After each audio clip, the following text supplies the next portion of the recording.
One day, he was involved in a traffic accident, and when he woke up, I had been reincarnated as a genius teacher at a magic academy. Named Chris. But whether it was a trick of the gods or fate, this person had a major flaw. In this world where every living being except monsters can use magic, he was an illegal player, someone completely unable to use magic.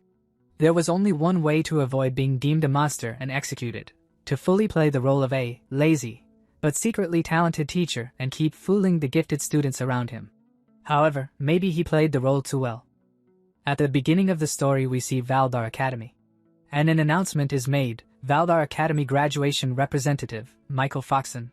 Michael Foxin, step forward. Michael Foxin comes forward and addresses everyone, and he says, "Hello, everyone. I'm Michael Foxin, a graduate of the second class of Valdar Academy."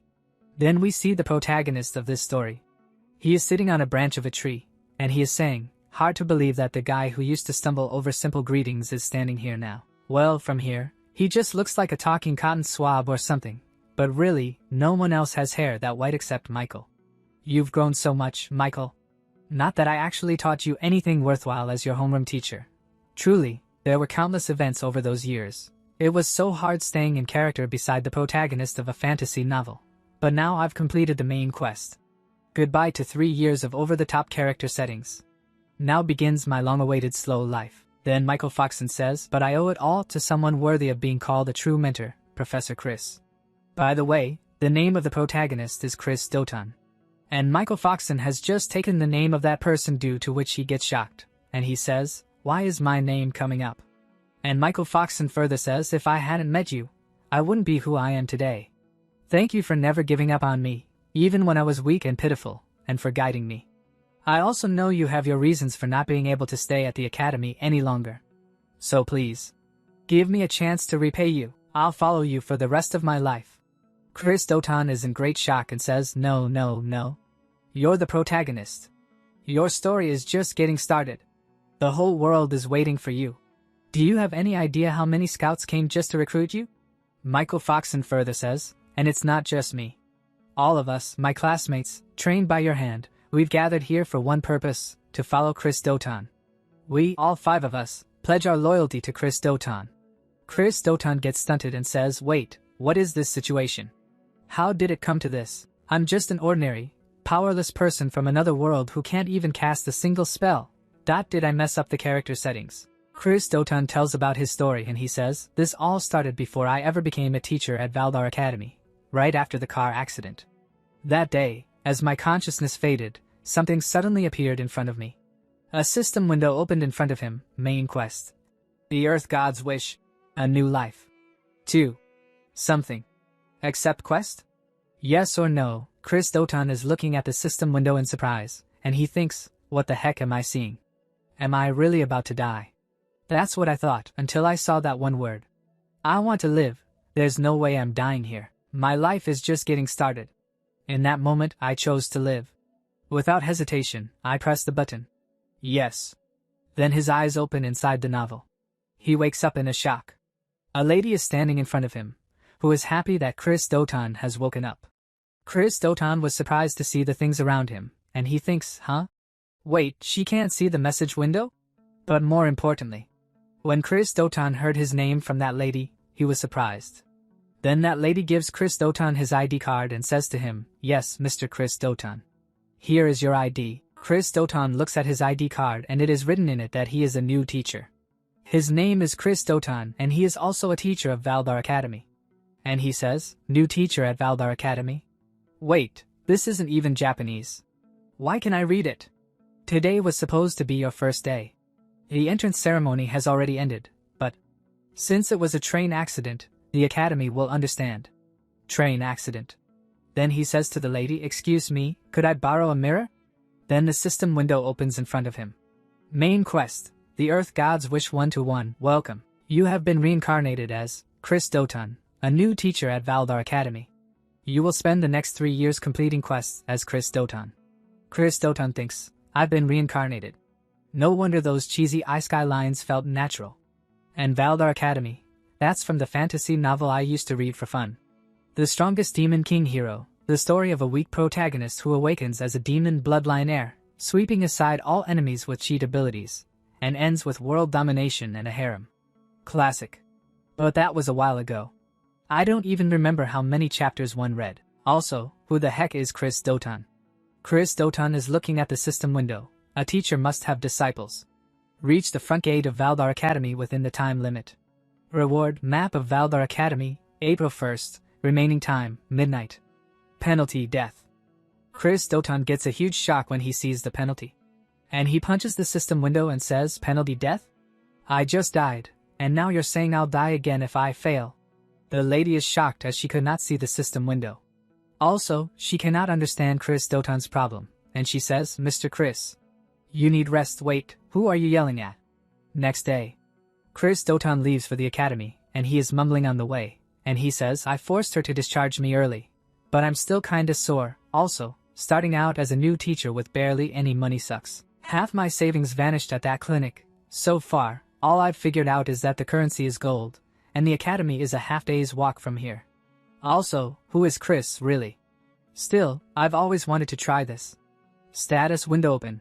And Chris Dotan starts looking at his status. Fame, 0/shut-in mage, magic, S/human magic crystal, strength, F/good condition, agility, F/like a snail, defense, F/like a wet sheet of paper. Skill, illegal players cannot use skills. Chris Dotan gets a little surprised and says, what? 3 Fs and I can't use any skills? Okay, stats are one thing, but I can't use magic? And illegal? Did I reincarnate through a pirated version or something? This is bad. Really bad. In this world setting, the only beings who can't use magic are monsters. And I'm supposed to be a teacher at the continent's top academy? This isn't just bad, it's a death sentence. Maybe I should run away? At this rate, my last words are gonna be, can't use magic, but I swear I'm not a monster. But Chris Dotan looks at the remaining time, which is just 23 hours 52 minutes and 48 seconds remaining. And so he says, I get it. I don't have time for this. This is my second chance at life. The one bit of luck. My fame is listed as shut-in mage, and I do have experience. I once got reported in an online game for too realistic role-playing. That just means it was good. So, I'll play this as the mysterious, super powerful mage who never shows her true strength. For 3 years, I will survive by pretending I'm the real deal. Then we see the gate of the Valdar Academy. A statue in the form of a monster key is guarding the gate, but he is getting very bored, and he thinks the entrance ceremony was a week ago, so no one's around. Then he feels something dangerous, due to which the stone statue starts sweating. When he looks ahead, he feels a dangerous aura which is coming from our protagonist. And he gets scared and he thinks, who's this guy? What immense magical power. Must be a teacher. I heard the new teacher got into a train accident. It's only natural for academy teachers to have monstrous power, but no. This is far beyond that. That scar on the forehead. Hair black as a wild beast's mane. Skin pale as moonlight, eyes sunken like midnight. This is death. Death itself, in human form. Those red-black eyes have seen countless ends. There's a void behind him, a heavy emptiness. Chris Dotan stops in front of the monster and says to him, to post a mere pebble like me at the gate. It's a disgrace to the academy. The monster was scared. But still he says to the protagonist, you there, state your name and purpose. The protagonist smiles and says, new teacher. Chris Dotan. Now open the gate. Then Chris Dotan goes inside the academy. But he was very scared inside. And he says, phew, that was close. I seriously thought that was the end of me. Well, at least I made it on time. But hey, this character setup is actually kind of cool. I'll call it the totally unmotivated ultimate teacher. A deadbeat who naps in front of his students instead of teaching, but in truth, a battle-hardened, overwhelmingly powerful warrior. The kind of person who guides the protagonist with sharp, insightful advice. In his past, Chris lost someone dear to him because of his own mistake. He hit rock bottom, until the headmaster of the academy appeared before him. That's how he ended up reluctantly coming here. The most important part of this backstory? He's traumatized and refuses to take on a disciple again. But he's also arrogant, believing weaknesses like you all aren't even worth teaching. If you want to see my magic, then get stronger first. This could work. Chris Dotan is so engrossed in his thoughts that he does not even realize that blood is coming out from his wound. And seeing his blood, he gets surprised and says, don't tell me. Did the wound reopen from the accident? The moment I saw the blood, a wave of pain and dizziness hit me. Then only the system window opens in front of him again. Quest complete, you received Valdar Academy map for /1 as a reward. Chris Doton gets angry and shouts, is this a joke? Forget the map, give me something to heal myself. And with this setting, I can't even run to the infirmary. Then only a student comes behind Chris Doton and asks him if he is alright. Chris Doton turns back and looks at the student, and the student further says, you're bleeding from the forehead. Looks like you're hurt. Looking at the student, Chris Doton thinks, that crest covering his cheek. This boy has a cursed power. He's the protagonist of this story, Michael Foxin. He hasn't awakened yet, so his hair is still brown. Nervous and awkward, not a trace of the cheat level power he'll have later. Still, I can't let my guard down. Stick to the plan. Be the totally unmotivated ultimate teacher. Then Chris Doton says to Michael Foxin, why are you here? Class 1's still in session, isn't it? What's a new student doing here? Michael Foxin gets a little nervous, but he says, I couldn't keep up with class, so the teacher told me not to come to the training grounds anymore. Chris Doton thinks, can't blame them. Right now, all Michael can probably manage is a basic fireball. The gap in skill between him and the others is obvious. Still, there's no excuse for a teacher to treat a student like that. Chris Doton says, what a jerk.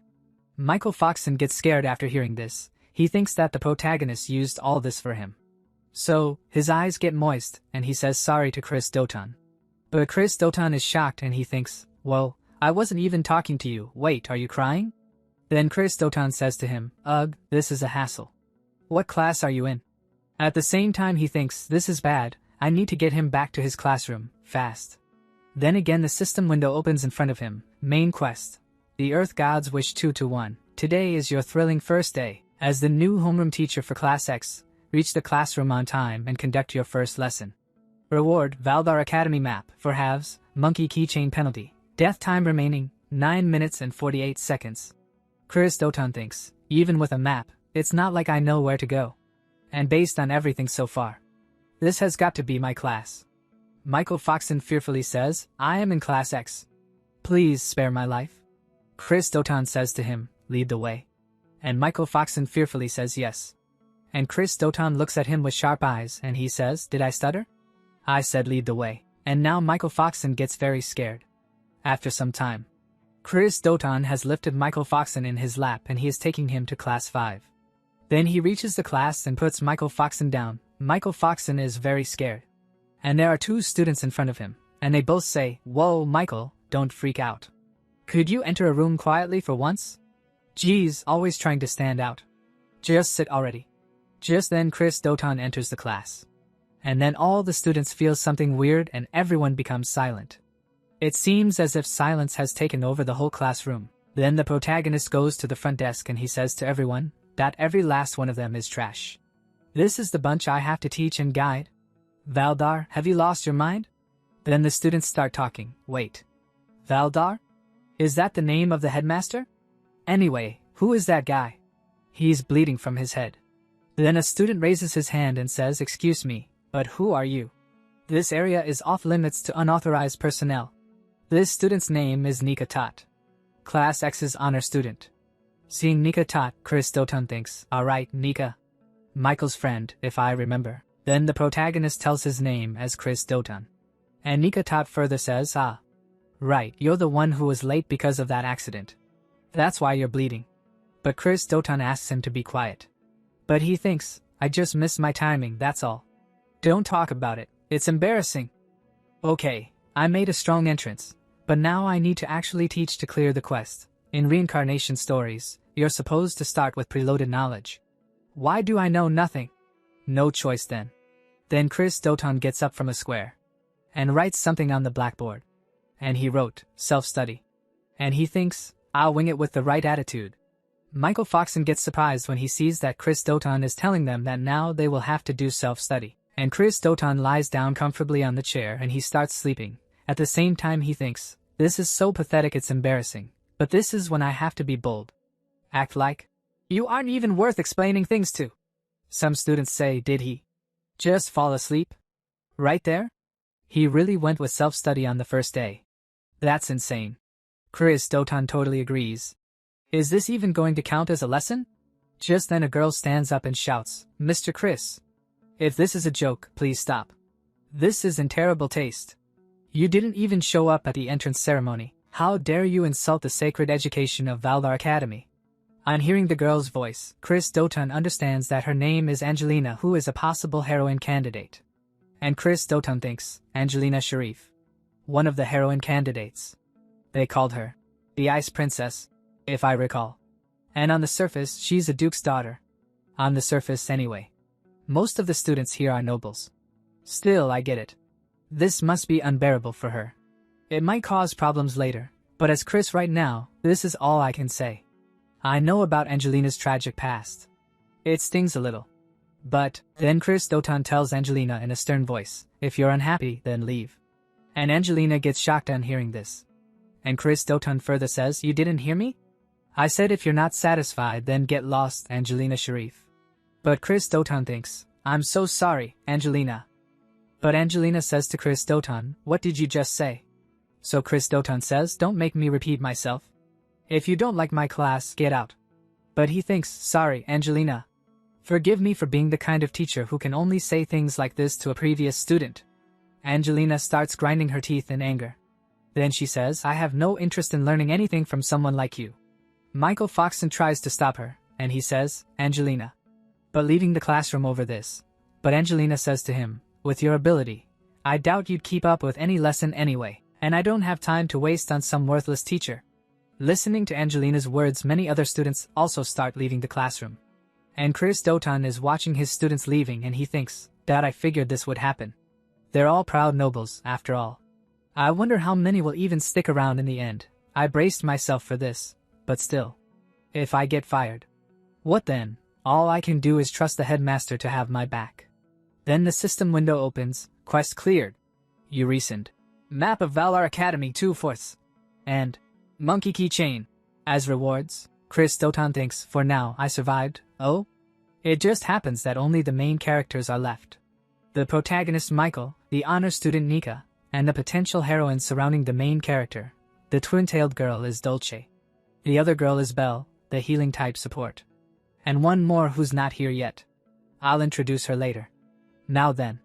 Time to act like a real mentor and say something wise. Chris Dotan stands up and says, "Teach magic half-heartedly and people die." Hearing Chris Dotan's words, all the pending students' ears perk up, and they all get shocked, and Chris Dotan says, "That's why Valdar Academy is a training ground for killers. Give a deadly weapon to someone who can't even control their own mana, and it won't be them who dies, it'll be someone else. Calling it an accident or mistake, that's just sugarcoating reality. Do you have the resolve to bear that responsibility?" But all students become quiet, and no one says anything. Then Chris Dotan starts leaving from there. After some time, Chris Dotan comes out of the classroom and stands near a wall, and he starts laughing and he says, "I think my lifespan just shortened by 10 years, creating a character whose life depends on their performance. Really is a whole other level. I need to adjust to this reality, and fast. Oh, right. That monkey keychain I got as a reward. What is this?" Chris Dotan has a small monkey keychain in his hand, and Chris Dotan is happy seeing it, and he says, "What the heck? It's adorable. I personally love it, but if Chris carries this around, it'll totally ruin the vibe. I wonder if it has any effects?" Then suddenly the system window opens in front of him, and it says, "Equip item. Monkey. Chin? Yes or no once equipped. It cannot be removed for 5 minutes. Choose wisely." Chris Dotan says, "So I won't know the effect until I equip it? Alright, let's just check what it does." The system says, "You equipped monkey keychain. While equipped, your agility increases by 1 rank.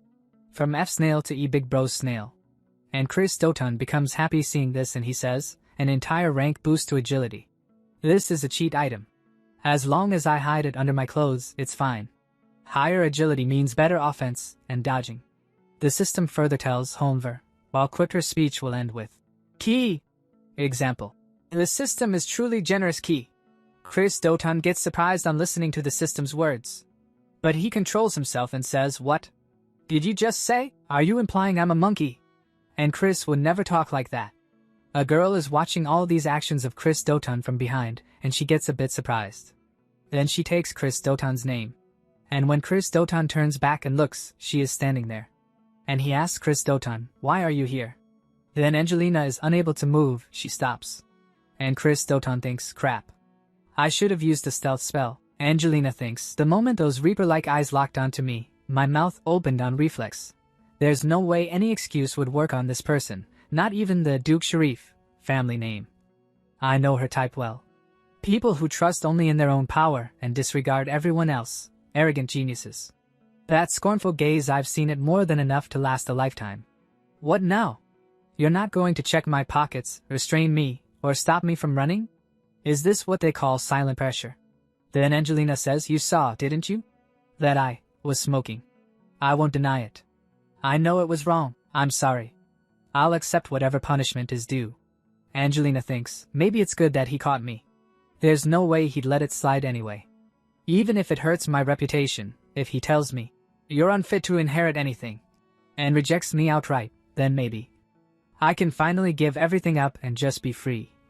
Chris Dotan touches Angelina's forehead with his finger and says to her, "Pathetic kidkey." Angelina thinks, "YH? What does that mean?" That look. It wasn't scolding or furious. It was like someone who had seen another suffer and meet a tragic end, just like them. Trying to numb the pain through reckless behavior is foolish and short-sighted key. No matter how powerful you are, you can't redo the past. That regret. That way of seeing echoes of the past in similar moments now. You're just like me. You're human too. So you weren't just some tyrannical generalist after all. Then Chris Dotan starts leaving. And Angelina gets surprised when she sees a monkey keychain near Chris Dotan. And she thinks, that monkey doll doesn't match your appearance at all. You must have gotten it from someone important, or maybe it's a memento. I'm sorry for reminding you of something painful. And for acting out of line despite being such an amateur. But Chris Dotan thinks, by the way, enforcing a no-smoking rule on campus doesn't fit your character at all, right? Wait, was she able to tell my speech turned into tea?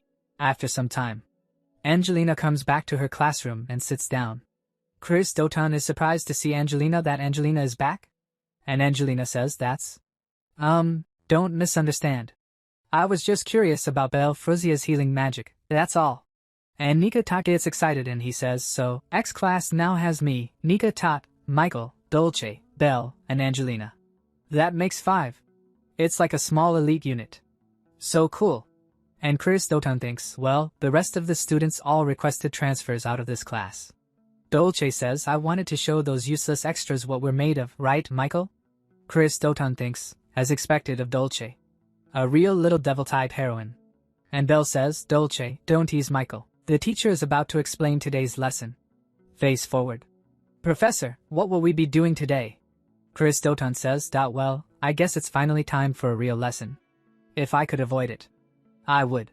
Then he says to the student, "Today's lesson is field training."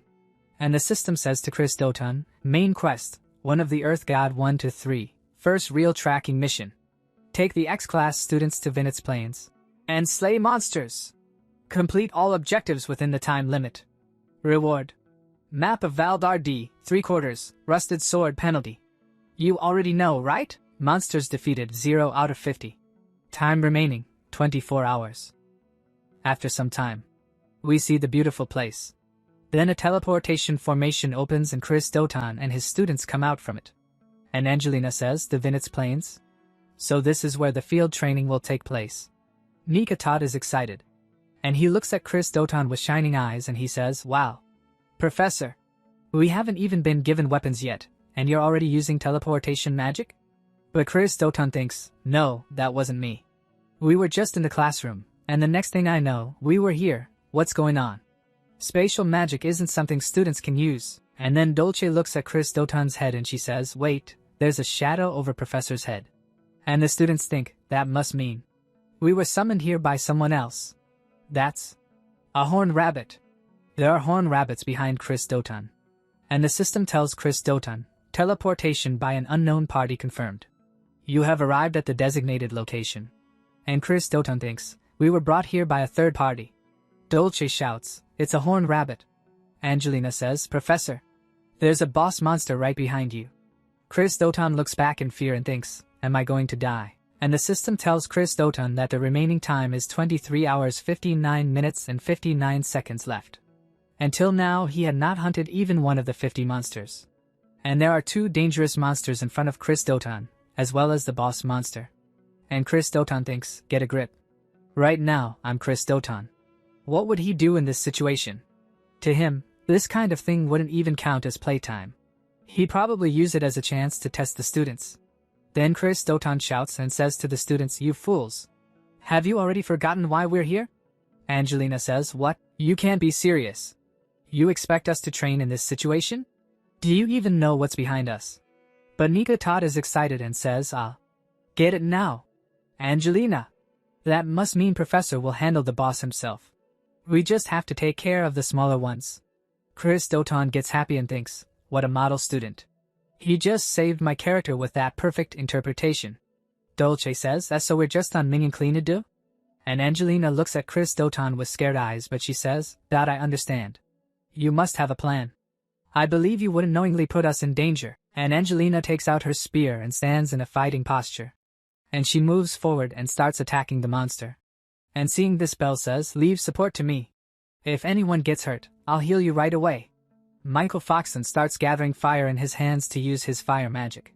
Chris Dotan is happy to see Michael Foxin's fire magic and he thinks, great job, everyone. As expected of the story's main cast and their companions. This is going smoothly. Slowly, all the students together start killing the monsters and slowly the number of monsters killed is increasing. But then the monster's saliva drops on Chris Dotan's shoulder, feeling which Chris Dotan is shocked. When he turns back, there is a 3-horned rabbit in front of him and Chris Dotan gets a little scared after seeing it, and he thinks, right, I forgot that guy was here. Honestly, I'd rather pass out before I even feel the pain. No, it's too soon to give up. Even if I get eaten, there's still a chance I survive. If I fail this quest, I'll definitely die, so it's smarter to choose the first option instead. Then Michael Foxin sees that Chris Dotan has been attacked by boss monster and eaten. And seeing this, Michael Foxin gets a big shock and he starts running to save Chris Dotan. But he thinks, right before my eyes, someone died. Again. Is it because I'm weak? Because I'm a failure. Who can't even defeat a single monster? Is this my fault? Just then Belle goes and stops Chris Dotan. And tries to make him understand. But Michael Foxin says, let go of me, Belle. Professor's still over there. But Belle says it's already too late.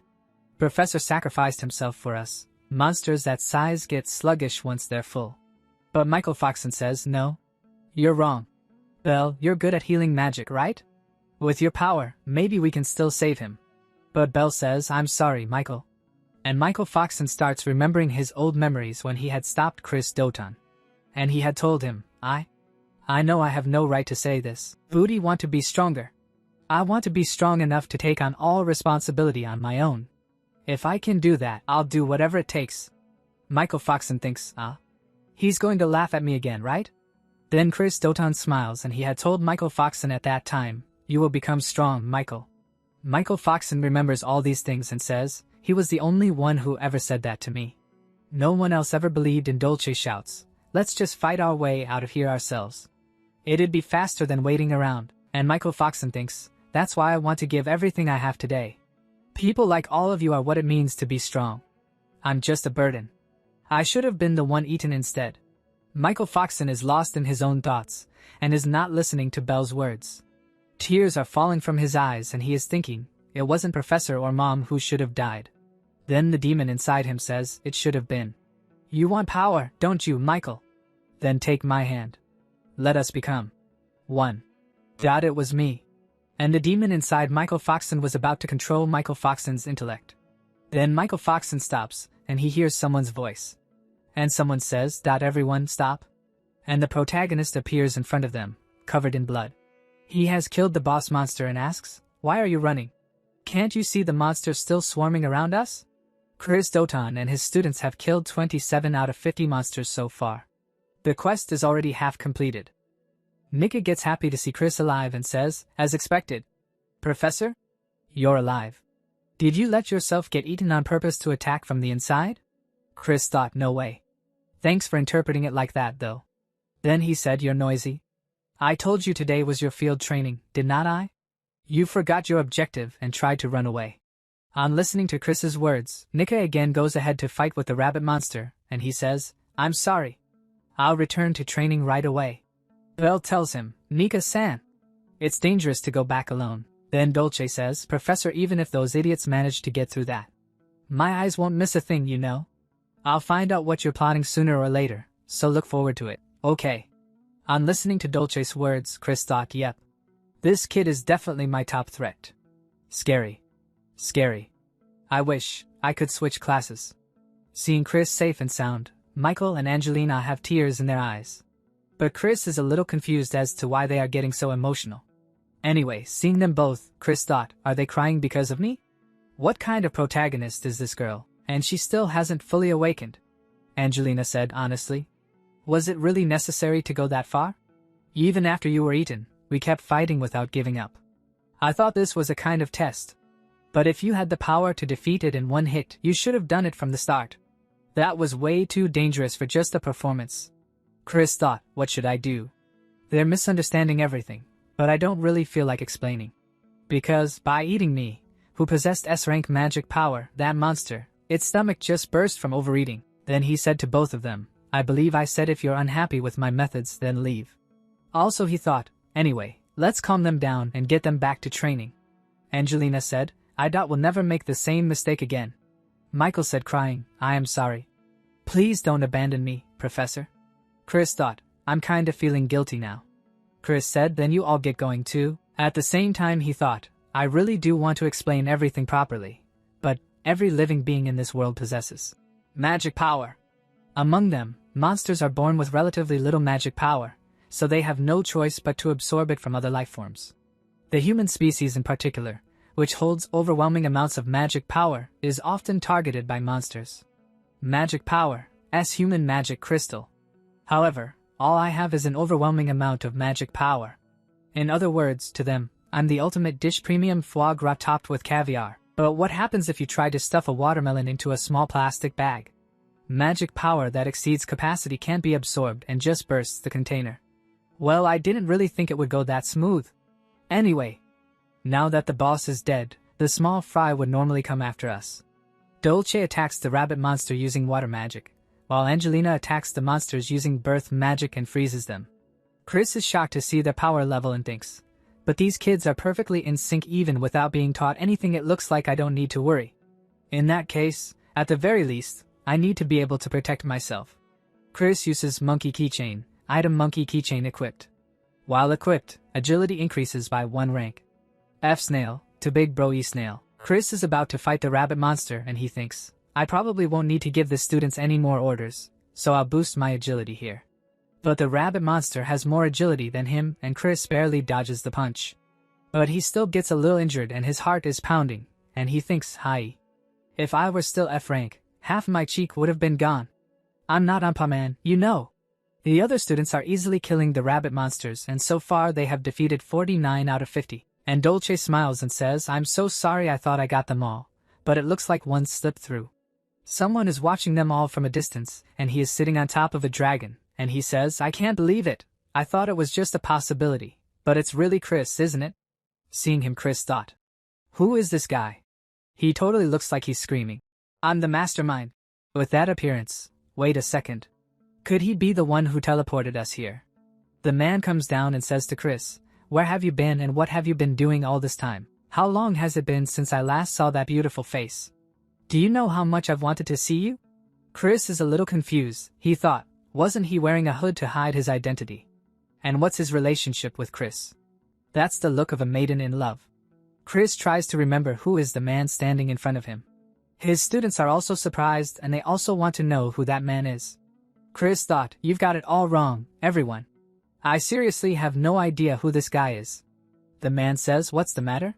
Aren't you happy to see me? If you're still mad about what happened back then, I'm sorry. Chris thought, what are you talking about? And where did Chris even meet this guy? Ah, no good. I have to pretend to be Chris, for now. Michael calls Chris from behind but Chris does not reply.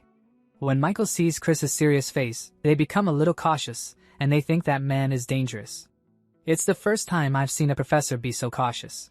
Michael thought, on top of that, he commands monsters like they're his own children.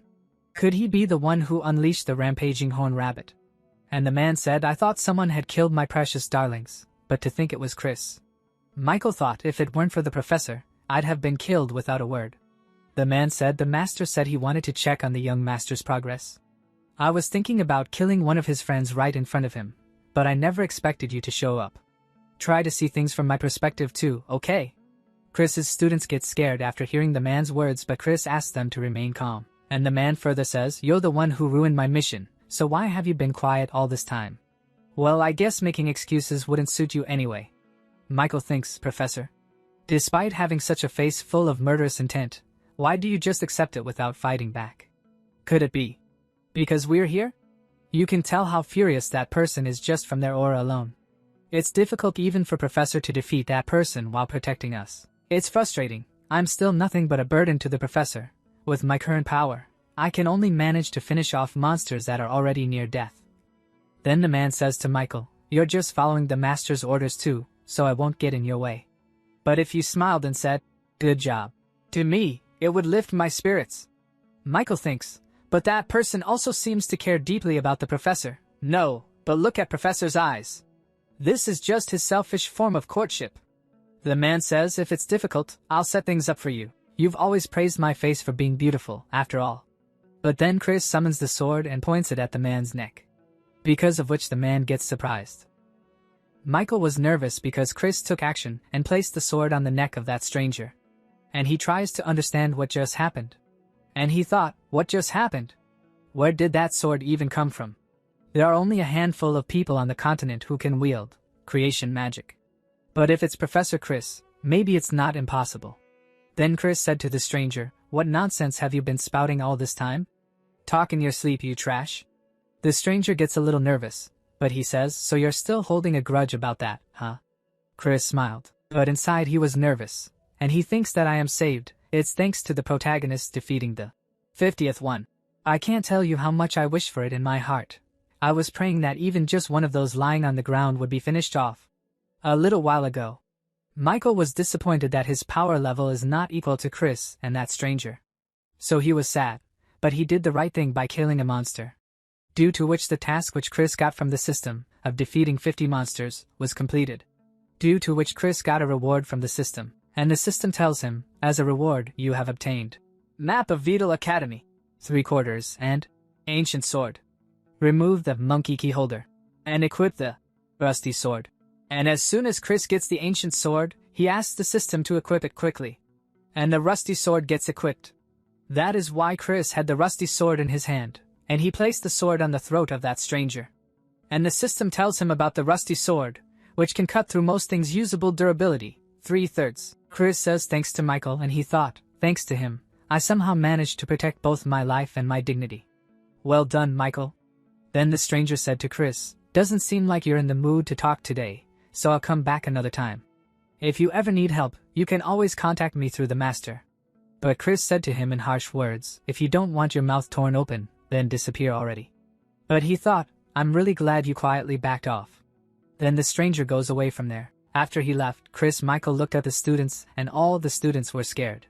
Dolce said, "Man, I seriously couldn't even breathe. I ran out of mana." Michael asked if she is okay, but Chris does not answer him. He tells Angelina, "Send a messenger to the Angelina Academy. Tell them we need a carriage for our return." Angelina said, "Understood. In that case, I wish we had called for reinforcements sooner." But Dolce said, "If only the teacher used spatial magic, it would have been over in a flash."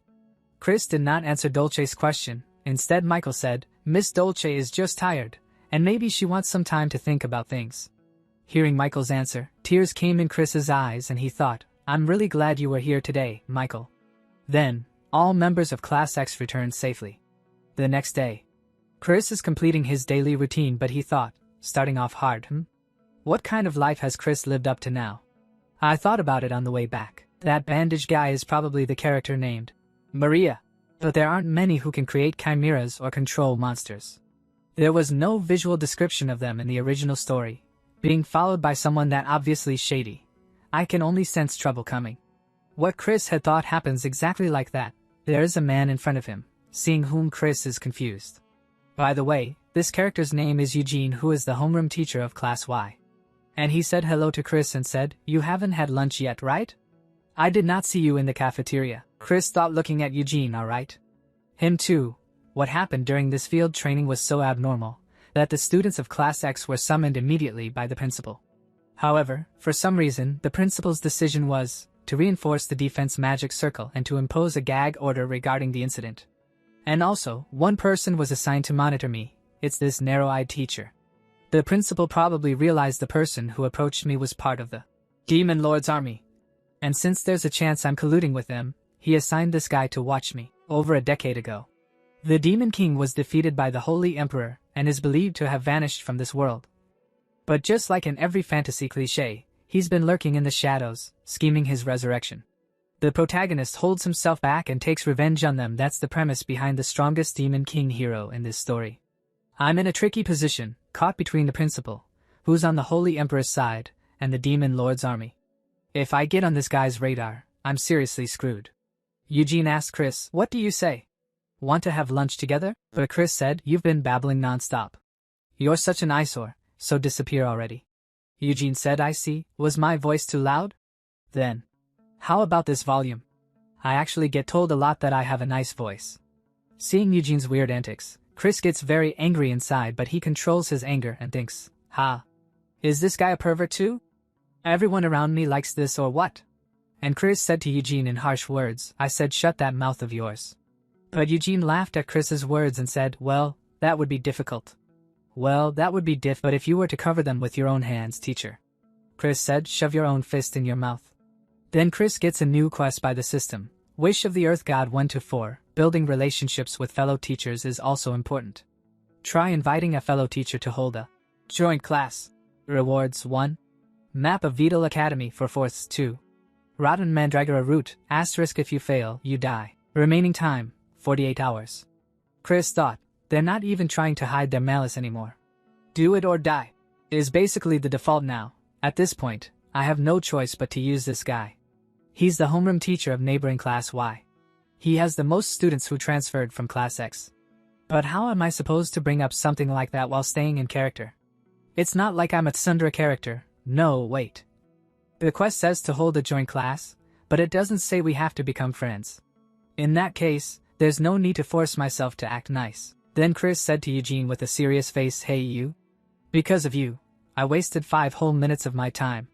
I'd love to make you pay for that right now, but may my master come to love many more things.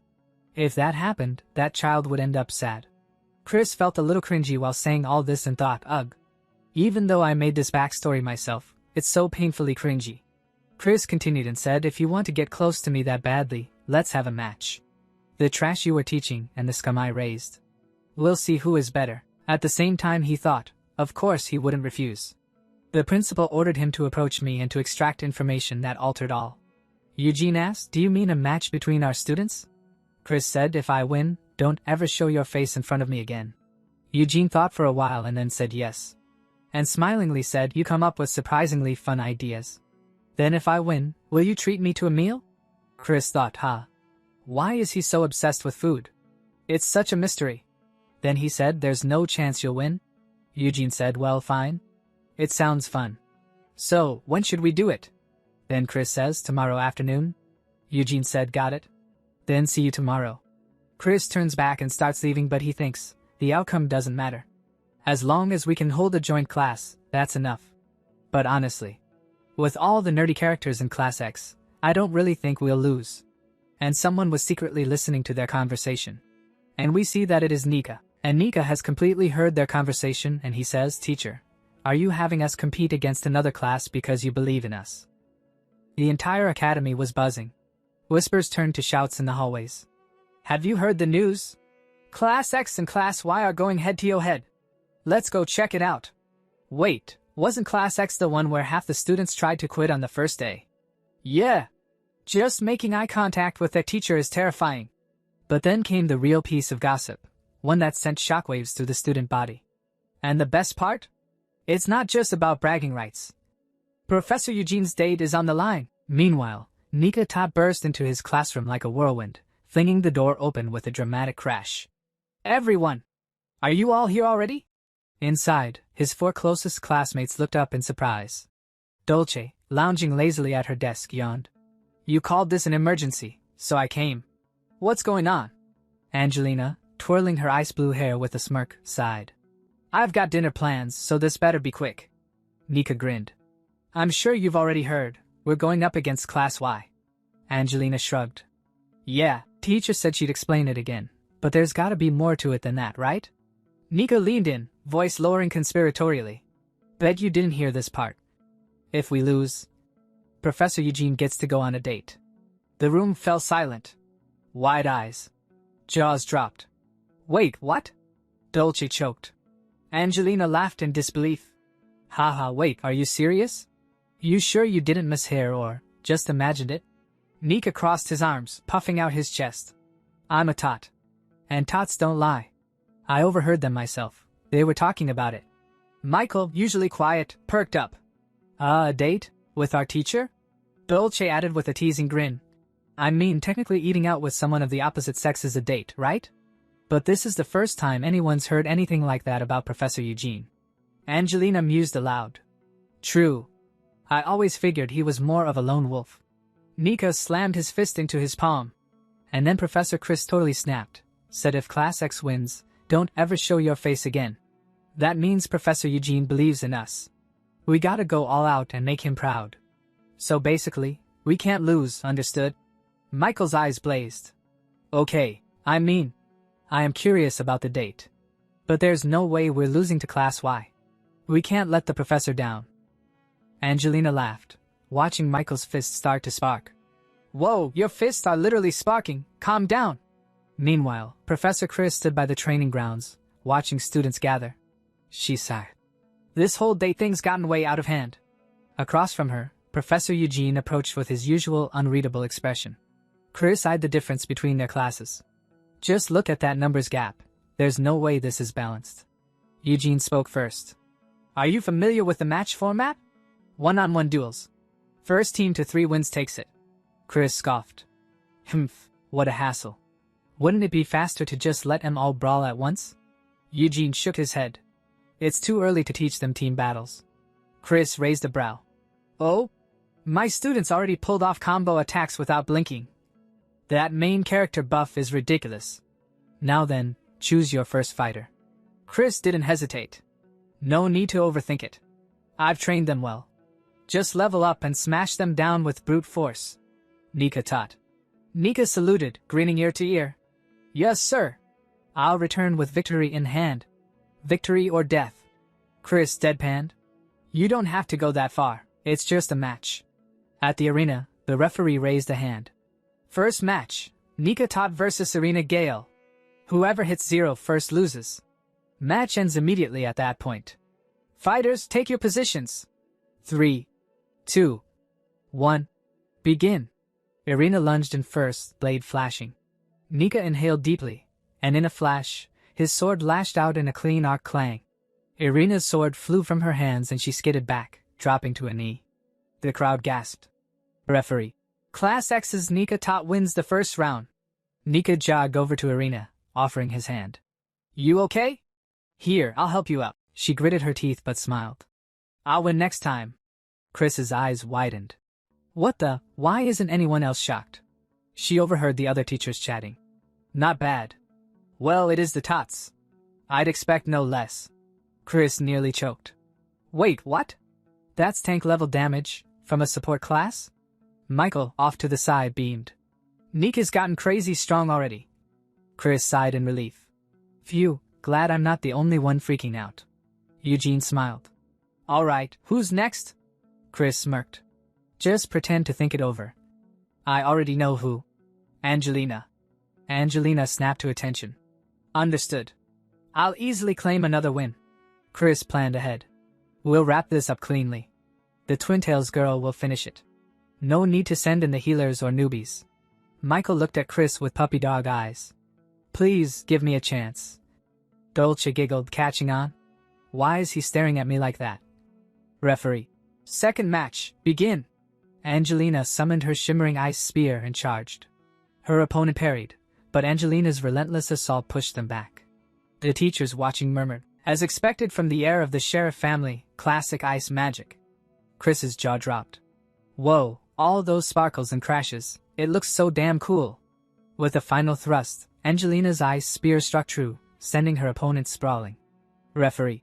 That's enough. Class X's Angelina Sheriff takes the win. Angelina grinned proudly. Naturally. She turned to look at Chris with smug, expectant eyes. Why does she look like my family's dog when it's being smug? I want to praise her, but I gotta stay in character. Chris barked. What are you waiting for? Get back here! Now. Angelina flinched. I was already on my way. Eugene folded his arms. One more win, and it's over for us. Chris cracked her knuckles. Let's finish this cleanly. Dolce. Dolce skipped forward, beaming. Professor, I'll tie them down for you. Dolce suddenly raised her hand and announced loudly. I forfeit. Everyone nearby was caught by surprise.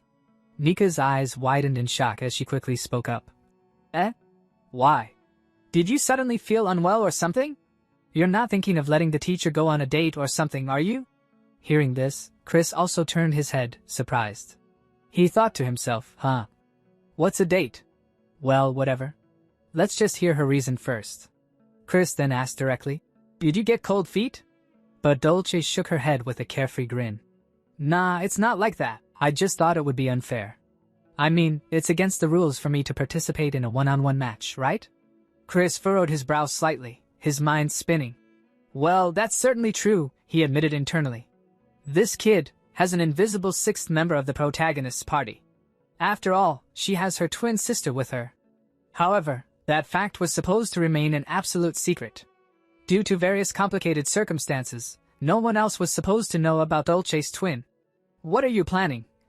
Chris wondered warily. Dolce then turned toward Michael with a bright, teasing smile and said, So win in my place, okay. Michael. Chris sighed inwardly. As I thought, she's trying to score points. She probably thinks she's giving the protagonist a chance to shine. Well, it's not a problem to lose once or so. He then called out to Michael. Michael, are you prepared? Michael clenched his fists tightly, his expression full of determination.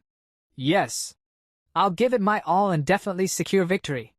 Well, it's just a match between students, Chris thought, somewhat reassured. It should be fine. Now, the match officially began. Michael stepped into the arena. Standing in front of him was a menacing-looking student with a cruel smirk on his face. The academy bully. The bully sneered. Hey, Michael, you cursed, disgusting commoner. You should be grateful that I'm your opponent. The moment Chris saw that student's face, his eyes widened in horror as a cold sweat ran down his back. Oh no. I forgot. There are mob characters who bully the protagonist.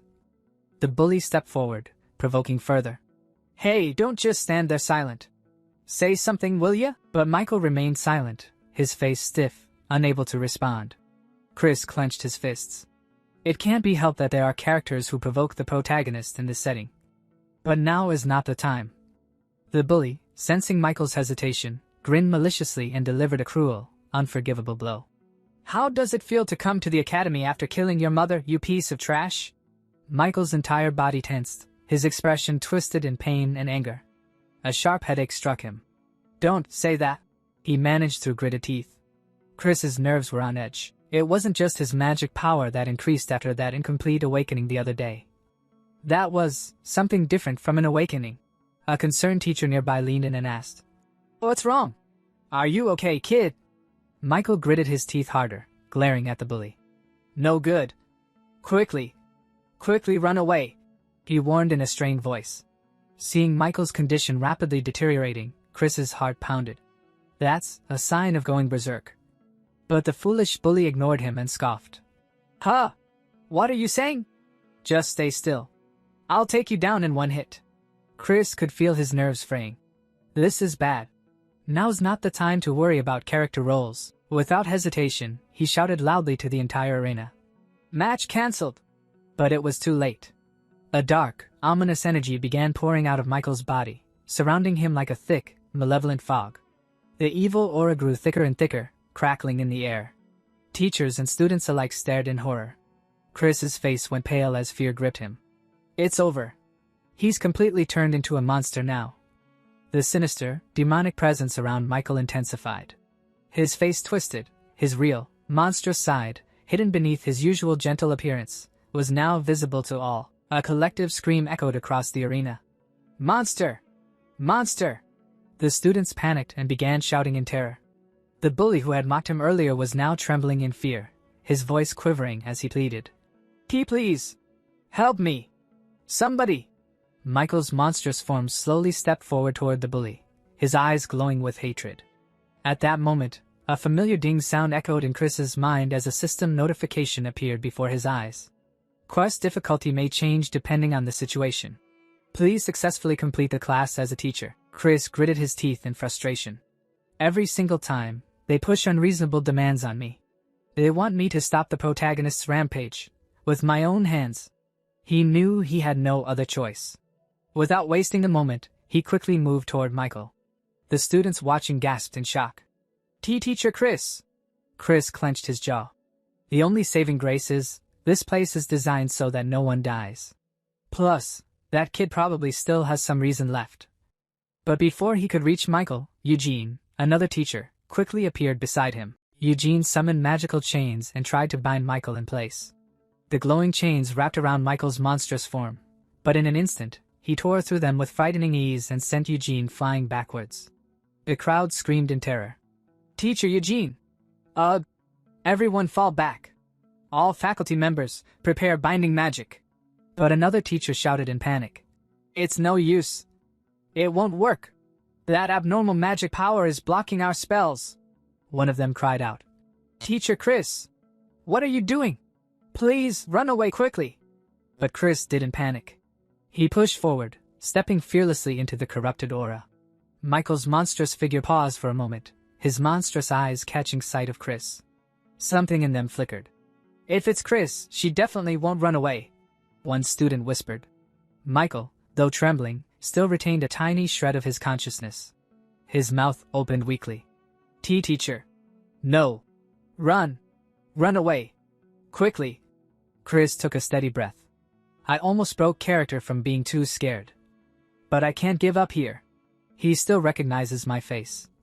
Now's my chance. Without a word, Chris stepped up and stared into Michael's eyes. Michael's body stiffened as he began to sweat nervously. In an instant, Chris lashed out with a swift kick to Michael's knee, causing him to buckle. He grabbed Michael by the collar and pulled him in close, his gaze fierce and unwavering. He spoke with a voice like steel. Is this the strength you desire? It doesn't matter what fate you bear. If you make a true resolution, you can be reborn as a strong person. That's why I said you can become strong. There won't be a next time. He stared into Michael's eyes. Come back, Michael. The words struck deep inside Michael's heart. His monstrous aura wavered. Come back. Michael. Michael's eyes trembled, his body quivering. Slowly, a trace of his true self returned. And with that, Chris turned to his student and called out. Let's go back, Michael. Without waiting for a reply, he walked away, leaving the tense atmosphere behind. Some time later, Chris found himself alone, his mind still reeling from the recent events. Suddenly, a sharp pain coursed through his body, and he winced, clutching his side. Ow. That hurt, he groaned, his voice tight with pain. I'm gonna die. That's totally, right? Just then, a familiar chime sounded, and a translucent system window shimmered into existence before him. Quest completed. You received the Dalua Academy map for 4th, Rotten Mandragora route. The map has been updated. Location detection feature unlocked. Rotten Mandragora route. Consumable. Effect. Recovery speed increased by 200%. Side effect? Wish of the Earth God. You've completed all of Chapter 1 of the quest. Chris sighed deeply, muttering to himself. I left those students behind, and that creepy slit-eyed guy too. But I guess I did get some rewards out of it. The Vidalua Academy map, and now I've unlocked location detection. He paused, furrowing his brow. Still, I'm worried about Michael, but he crouched down near a doorway and cautiously peeked inside a dimly lit room. His heartbeat quickened, but he forced a casual expression onto his face, masking his concern with a thin veil of indifference. It doesn't really fit my character to get involved, he thought. Let's just say it's because I have trauma from losing a student. As he steeled himself to leave, a calm voice echoed from inside the room, startling him. I knew you'd come, the voice said warmly. You really are a kind person. Please come in. Chris's eyes widened, recognizing the voice. He stepped inside, where Eugene awaited him with a faint smile. That was a reckless move, Chris scolded, his voice sharp, though not entirely devoid of concern. Eugene let out a short laugh. "Ah, so you noticed?" he replied, a glimmer of amusement in his eyes. Chris's gaze narrowed as a memory surfaced. Come to think of it, when he jumped in earlier, he didn't cast any defensive magic, did he? Did he really go in with just his body? Is he seriously that dumb? Eugene, as if sensing his thoughts, shrugged nonchalantly. I was confident I wouldn't die, and if it let me earn a favor from you, it was a small price to pay. So, about our bet. Eugene continued, his grin widening. Technically, Class X has more wins. Chris shot him a deadpan stare. Obviously you lose. Eugene feigned contemplation for a moment, then burst into laughter. Then how about this? I'll treat you to celebrate your win, Professor. Chris folded his arms. Aren't you forgetting the conditions of the bet? Eugene winked. Well, I hit my head, so I might have forgotten. With a scoff of disbelief, Chris turned to leave. I'm done with you. Behind him, Eugene called out cheerfully. It's a personal invitation, so contact me anytime. Once outside, Chris let out a long, exhausted sigh. What the hell is going on? Was this a dating sim or something? How did it come to this? Before he could gather his thoughts, the system window popped up again with a crisp chime. From Chapter 2 onward, the route will branch based on player choices. Tap a choice to view route details. Route 1, Demon King. Route 2, Holy Emperor. Route 3, none of the choices. Chris squinted at the screen. What kind of choices are these? And why is there a tiny heart icon on the side? He tapped the explanation button. Demon King route. You've infiltrated Valdar Academy as a spy for the Demon King. Your mission is to recruit Michael Foxin to the Demon King's side and conquer the world. Characters on the Demon King's side will be friendly. Characters on the Holy Emperor's side will be hostile. Chris grimaced. Turning the protagonist into a demon army member, huh? He switched to the next explanation. Holy Emperor route. You've betrayed the Demon King and decided to raise new talent at Valdar Academy. Your mission is to make Michael Foxin swear loyalty to the Holy Emperor and stop the Demon King's resurrection. Characters on the Demon King's side will be hostile, characters on the Holy Emperor's side will be friendly. So you raise Michael as a Holy Knight instead, Chris muttered. Then came the final option, none of the choices. Seriously? Indecisiveness gets you hated, you know? Not recommended for the incompetent. Characters on both the Demon King and Holy Emperor sides will be hostile. Chris sighed, rubbing his temples. So I have to pick a side? Well, yeah, it's safer to belong to a group if you want to survive, but if I choose the Holy Emperor route, I'll have to deal with fanatics like Maria. And if I pick the Demon King route, that perverted slit-eye will turn against me, right? I hate both of them. After a long pause, Chris jabbed his finger at the final option. Guess there's only one choice. Route selected. Good luck. No turning back now. Chris drew in a deep breath and thought to himself, I don't regret this choice. The flap of a butterfly's wings can sometimes stir up a storm. Wait, just a sec. I'm a legitimate main character, right? So why am I getting kicked out of my workplace? The next day arrived too soon. Professor Chris, a staff member called out. You're on leave starting tomorrow, right? The headmaster said you're taking a month-long break, so I'll be taking over Class X. Chris's eyes widened in disbelief. What did you say? A dreadful realization dawned on him. The reason they're suddenly forcing me on leave despite all my usual freewheeling. Holy Emperor side characters grow suspicious of you. Could this be because of the route I picked? A quick check of his status confirmed it. Route, none of the choices. Chris Doetin. Fame 10. Rumor. A suspicious person. He let out a sigh. Well, it did say people would grow suspicious. But the other routes came with way more risk. Besides, Chris is supposed to be the kind of character you can never tell what he's thinking. Didn't think I'd get kicked out though. The Demon King route is out of the question, and the wording in the Holy Emperor route, swear loyalty, bothers me. Fanatics show up in the original story too, and there's no guarantee Michael won't become one. And thanks to this damn setting, I can't even beg them to let me undo it. Let's just treat this like a nice vacation. Then, another system notification appeared before him. Wish of the Earth God, 2-1. Did you know, it's almost time for Parent Observation Day? Chris paled. That's news to me. The system continued mercilessly. The students' parents are dying to know how their tuition money is being used. As a professor living off their money, It's your duty to make Class X's observation day a success.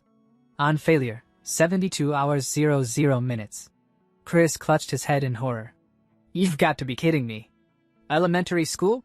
I mean, can I even teach a class that's presentable? No, more importantly, right now He stared blankly ahead. Becoming an NET. A determined look crossed his face. This isn't the time to be calling it a vacation. I will return to work within 72 hours. For the sake of my survival.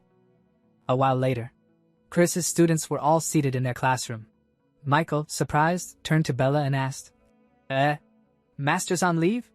Bella nodded and replied, Yes, it seems a temporary master will be assigned for now. I don't know the reason though. Dolce scoffed. He probably got fed up and bailed. Honestly, he was never the kind to be tied down by teaching. I bet he just got sick of us. Angelina glared at her and scolded. Stop it. It's cowardly to badmouth someone when they're not here. Michael grinned. Saying that with a face like yours isn't very convincing, princess. Angelina's eyes welled up, on the verge of tears. What's wrong with my face?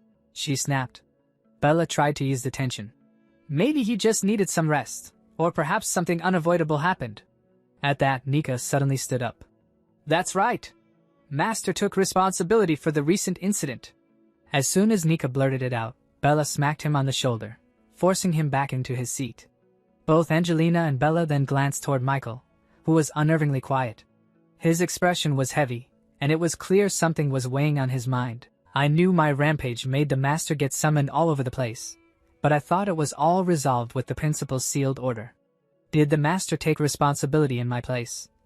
If a person truly resolves themselves, they can be reborn as a disciple, and yet I haven't even thanked him. Michael muttered under his breath. I have to do something. And then suddenly he shouted. Definitely, I'll bring Master back. Meanwhile, Nika came sprinting down a hallway, throwing open the door to a teacher's room. Temporary Master! It's urgent! Please convey my message to the principal, the teacher sighed. Sanai-kun? How many times have I told you, my name is? There's no time for that. Nika interrupted. Michael's about to lose control. The teacher pressed a hand to her forehead, muttering to herself, how many times has it been now? I only took this job because all the students here come from influential families, but they never listen to anything I say. How long is this ridiculous farce going to continue? She spoke aloud. Another rampage, huh? Fine, let's go. Back in Class X. As they arrived, the teacher wordlessly stared at Michael, who immediately launched into exaggerated acting. Something inside me is about to explode. Dolce, helping with the theatrics, tugged at Michael's clothes and muttered, That's not nearly dramatic enough. Put some real passion into it. Come on, strip off those clothes too. Bella, joining in, reassured them. Don't worry, I'll heal any injuries. The teacher watched their antics and thought grimly, what terrible actors. Finally, she said flatly, Michael, if a student starts going out of control, a spell triggers an alert to the faculty. By the way, there's been 0 alerts so far. So no problem, right? Michael paused. I see, sorry. But Nika wouldn't give up. Only Master Chris can calm you down, right? Are you giving up already? Master will come back to stop you. The plan can't fall apart now. The teacher thought bitterly, Chris. What's so great about that rude man? I'll just have to endure this circus until Parent Master Day. As long as I stay on good terms with their powerful parents, I'll be fine. But what the temporary teacher didn't realize was, after this ridiculous act, the students would stir up even bigger trouble.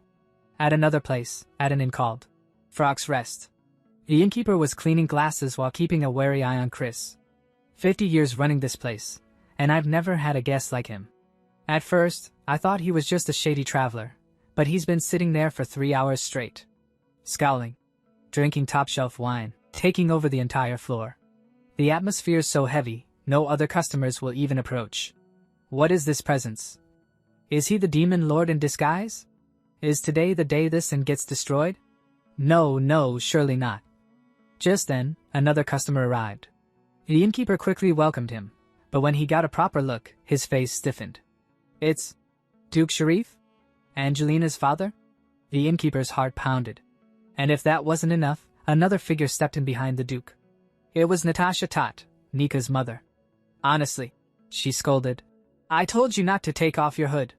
See, you've left everyone speechless. The Duke replied calmly. Tot, I don't recall making any seductive advances. Natasha smirked. I didn't say anything about seductive advances, did I? You're well aware of how good-looking you are. The innkeeper's body trembled with fear. And before he could recover, a gruff voice cut through the room. Shouldn't getting rooms be the first priority? My head's pounding for the first time in years. The voice came from a short, red-haired man, Henry Bright, Dolce's father. Finally, someone normal-looking, the innkeeper thought with relief. Henry spoke. 3 rooms. Will 3 high-grade magic crystals be enough?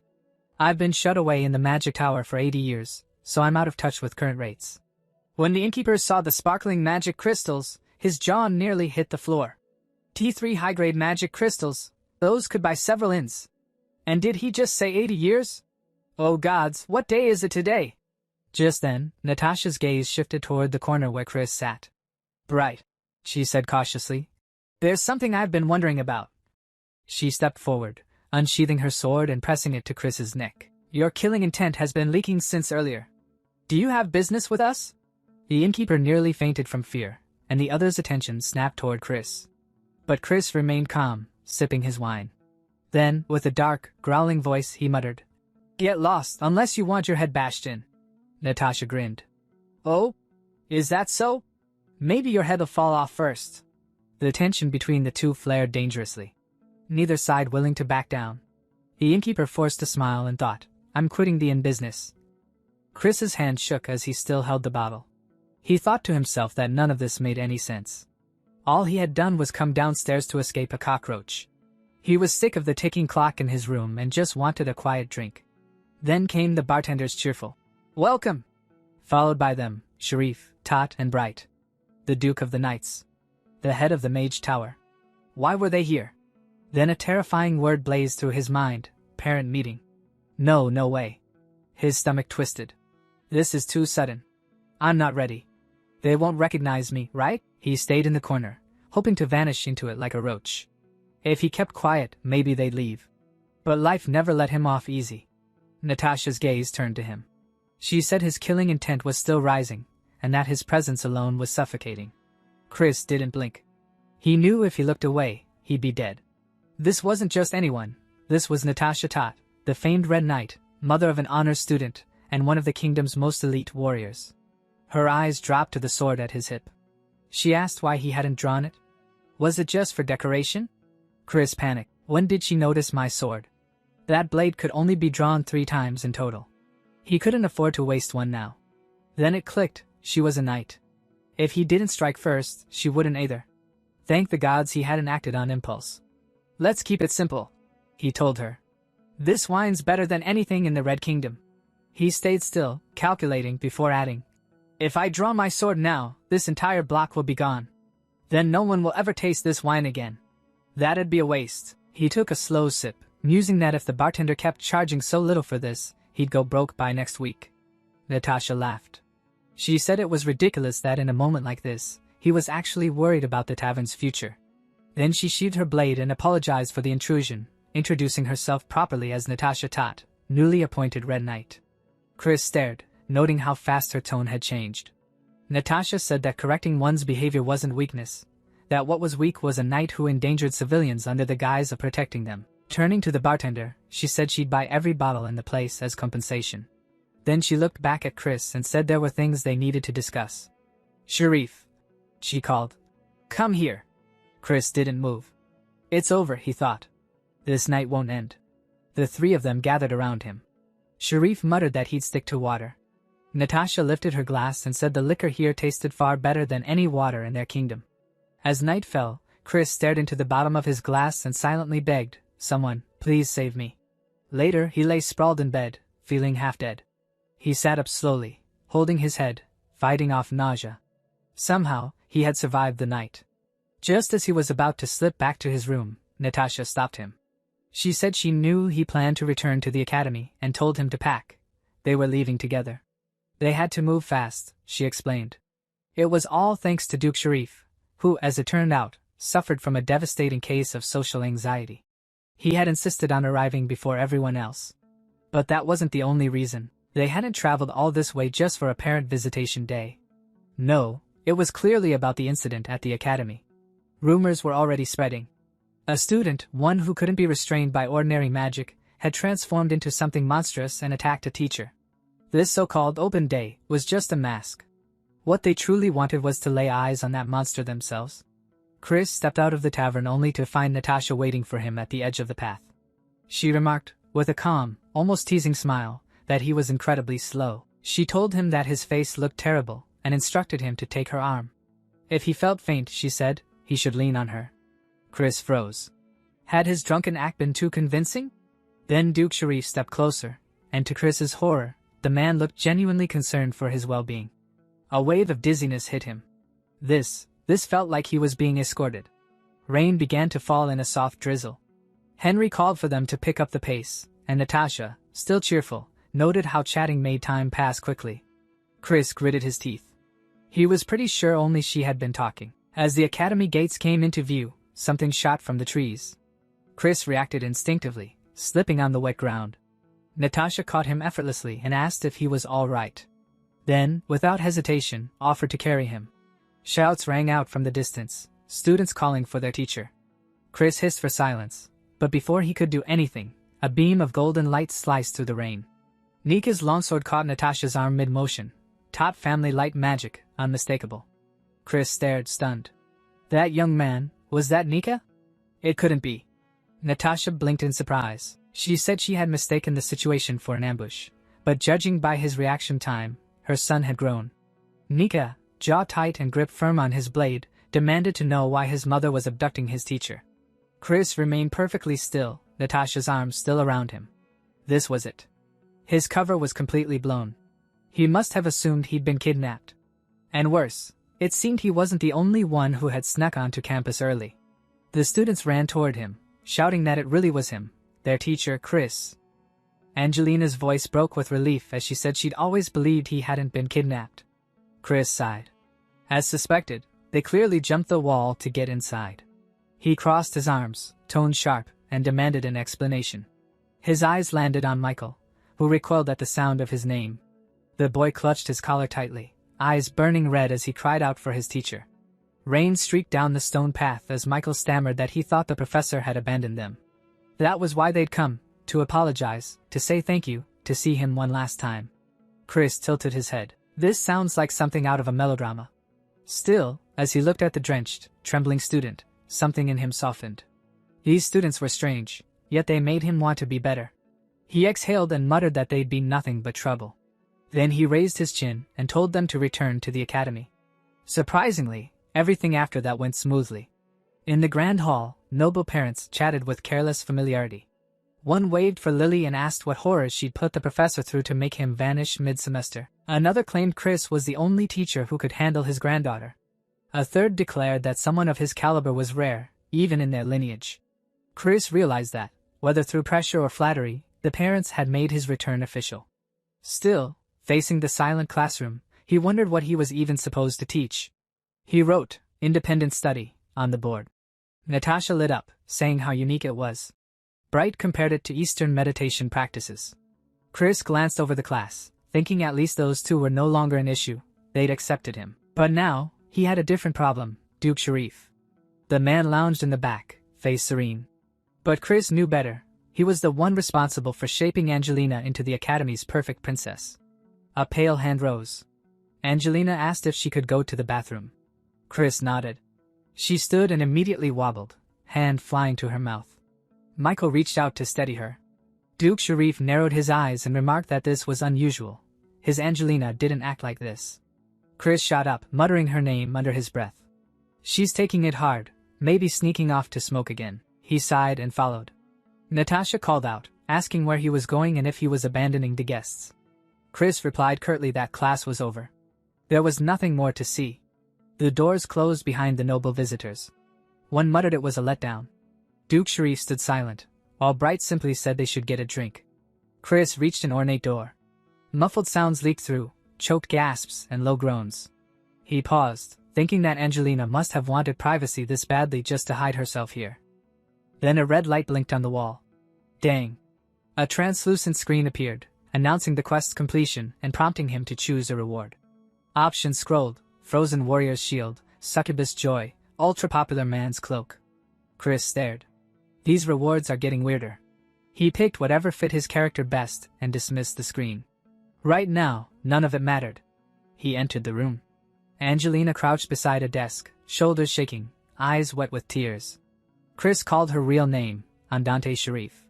Shocked, she looked up, stammering. Her voice broke as she wondered how he knew that name. Chris's expression hardened. So it was true. The novel's version of the truth filled his mind. Angelina was actually Andante, a boy whose development had been magically halted to impersonate his gifted younger sister after she disappeared. Chosen for his resemblance, and trained through cruelty and brainwashing, Andante had become the perfect Angelina. In the novel, the revelation shattered the fandom. He remembered the outrage in the comment threads. One user screaming the author had gone insane, another quitting, and a third grinning that secrets made characters even better. Andante Sharif, an illegitimate child of mediocre power, had been overlooked in favor of his sister. When she vanished, the Duke didn't search for her, he created her. Magic suppressed Andante's growth, and the trauma left deep scars. According to the story, he developed severe OCD and lived in constant pain. Andante sniffled and begged, saying that if her father found out, Chris would disappear like the others. Chris remembered with grim clarity that everyone who learned the truth about Andante was silenced by Duke Sharif. He straightened. "It's always the same with people like them," he said. "Do I look like someone you can mess with?" He grinned slightly, already forming a plan. The Sharifs were one of the few families who remained neutral, either siding with the Demon King nor the Holy Emperor. That aligned perfectly with his own position. But if he wanted to survive, he needed insurance. He looked at Andante and said the name firmly and clearly. Andante flinched and begged him to call her Angelina. Chris overrode her gently but firmly. He said that Andante would lead Class 10 to victory in the school tournament. That was the deal. Getting them indebted to him would be the fastest way to win. He had read the novel. He knew how to use that knowledge. In return, he promised to find the missing sister. Andante gasped. Chris added that, of course, he'd also free the princess trapped inside this charade. A chime rang out. A panel materialized in the air. Main quest: Earth Gods Request 2-2. Objective: lead Class 10 to victory in the Academy tournament. Reward: 1 lucky chance. Failure: death. Time remaining: 14 days. Chris narrowed his eyes. It was time to win the prize from the Academy's internal championship, the first semester tournament. Traditionally, each grade competed separately. The Eye of Flame, embedded with a single red magic crystal, was the symbol of victory. Chris's gaze hardened. That crystal, he needed it to find the real Angelina. Winning should have been simple, but there was a problem. Turning to his class, he reminded them that everyone already knew the first semester exam was a tournament. Then, slamming both palms on the desk, he announced in disbelief that this time, all grades would be competing together. "If it were easy," he said flatly, "it wouldn't be a real challenge." He remembered the promise he made to Duke Sharif during the parent meeting. "If they win the elimination matches, I'll find Angelina for you." But there had been a condition: the Duke had to free Andante. He could still recall the Duke's doubt: "Can I trust you?" His own reply echoed in his mind: "I never make promises I don't intend to keep." Outwardly, Chris was calm. Inwardly, that calm had already shattered. He had assumed they'd only face opponents from their own year. That assumption was gone now. Na spoke up honestly, saying that while he had some skill, defeating upperclassmen was unrealistic. Michael, however, clenched his fists and declared that they would give everything, if it meant fulfilling their teacher's wish. Chris's voice was resolute. "There's no turning back." Angelina followed with equal resolve. "Then we win. There's no other choice." From a distance, Chris watched in silence. He could see how desperate Andante was, pushing himself because of what was at stake. Yet one question haunted him: could he really turn these students into champions in such little time? He frowned. Something felt wrong. Around this time, Dolce should have been her usual annoying self, but she'd been silent. Nika noticed too and called out to her, asking her to calm Angelina down. When no response came, he asked if she was feeling unwell. Then Dolce finally spoke. Her voice trembled as she said that every year, around this season, a ghost appeared at the academy. Nika furrowed his brow. "What are you talking about?" Dolce continued, saying there were stories of students who had died during past tournaments. Chris's expression darkened. Damn it. If Dolce was talking about ghosts, that could only mean one thing: the twins were in danger. The sky turned gray and heavy. Days later, the training field stood drenched in rain, statues cold and silent beneath the storm. Nika collapsed to his knees, gasping for breath. "I can't. I need a break." Angelina's voice was sharp and frozen. "You haven't even reached 1,000 repetitions." Belle groaned. "This training's insane, and Dolce hasn't even shown up for days." "Get up," Angelina ordered, her tone crisp and commanding. "Dolce's absence has nothing to do with your effort." Chris stood off to the side, brows furrowed. Dolce missing training? That didn't sit right. They needed a full team of 7 for the tournament. He couldn't afford any gaps. He tapped his fingers against the window frame, calculating how few members remained. If something had happened to the twins, this could break them. He recalled seeing the younger twin near the inner courtyard recently, wondering, as if searching for something. Rain fell hard over the stones. A fragile voice called out into the downpour. Dolce stood beneath a tree, hair-soaked, body trembling. Her voice cracked as she whispered into the storm. "Gabana, where are you?" Then louder, sobbing. "Gabana!" From the shadows, Chris watched silently, his gaze sharpening. So, the rumors were true. Gabana Arclight, Dolce's twin sister, hadn't simply disappeared. She had vanished without a trace. The Arclight twins, 2 of the most promising mages of their generation. Gabana, the elder, had been declared dead 5 years ago. But Chris could see now that her soul had never truly departed. She'd stayed by Dolce's side ever since. Rain merged with Dolce's tears as she stood alone in the courtyard. Her voice was fading. "Where did you go?" The storm swallowed her words, but the despair behind them lingered. Chris narrowed his eyes. Most of his students carried wounds they never spoke of, ghosts from their pasts. He knew he'd have to face those ghosts one by one. He stepped forward, gripping Dolce's arm without hesitation. His voice was cold, stripped of sympathy. "Explain." Dolce looked up, face streaked with tears and rain. A fragile smile curved her lips. "Didn't think you'd skip training to find me. I didn't know you cared." Chris's expression didn't change. "Don't get the wrong idea. This isn't about you." She sank to her knees, rain running down her cheeks like melted sorrow. "If not me, then what?" His next words stunned her. "Where did you lose Gabana's soul stone?" Dolce's eyes widened, then softened into a small, rueful smile. "Impressive. I always knew my teacher was strange, but I didn't expect you to sense it." Chris didn't answer. In truth, he couldn't sense a thing. He only knew because of his past life, the original story. In that tale, Dolce had been the one who found the protagonist and revealed everything. Before Gabana's death, she had sealed her sister's soul inside a high-grade magic crystal. It allowed Gabana's spirit to remain tethered to the world, but at a cost. Gabana couldn't stray far from Dolce and was invisible to others. Losing that stone meant losing her all over again. Dolce's voice dropped to a whisper. "When I woke up this morning, she was gone. I searched everywhere. Without her, my magic is halved. I'm barely holding together." Chris closed his eyes. Part of him wanted to give her rest, but that luxury didn't exist anymore. "The only solution," he said quietly, "is to end the threat fast. Follow me." On the map, a faint red mark pulsed, the last place Dolce had visited. To Chris, that glow meant one thing: danger. The soul stone hadn't just vanished. It had been consumed. Chris's lips curled into a cold smile. "Whatever devoured it," he thought, "will make excellent training." At the murky pond, Nika grumbled. "Why are we wasting time out here? This place gives me the creeps, like something's waiting to snatch our souls." "Stop with the superstitions," Angelina snapped. Belle glanced at Dolce. "You okay?" Dolce's face had gone pale. Her shoulders trembled. She already knew what awaited them. Chris stepped to the water's edge. "Everyone ready?" The pond exploded. Water surged high as a massive reptilian creature burst from the depths, shrieking with an air-splitting cry. Its scaled, bloated body twisted unnaturally, and black acid spilled from its jaws, hissing against stone. "The rocks are melting," Nika shouted. Angelina took command instantly. "Its breath is acidic, long-range magic only. Nika, Belle, maintain the barrier." But Dolce didn't move. Chris noticed. This was her moment, perfect for a twin water mage. Yet she stood frozen. He found his voice, cutting through the chaos. "Dolce! Are you planning to run away again?"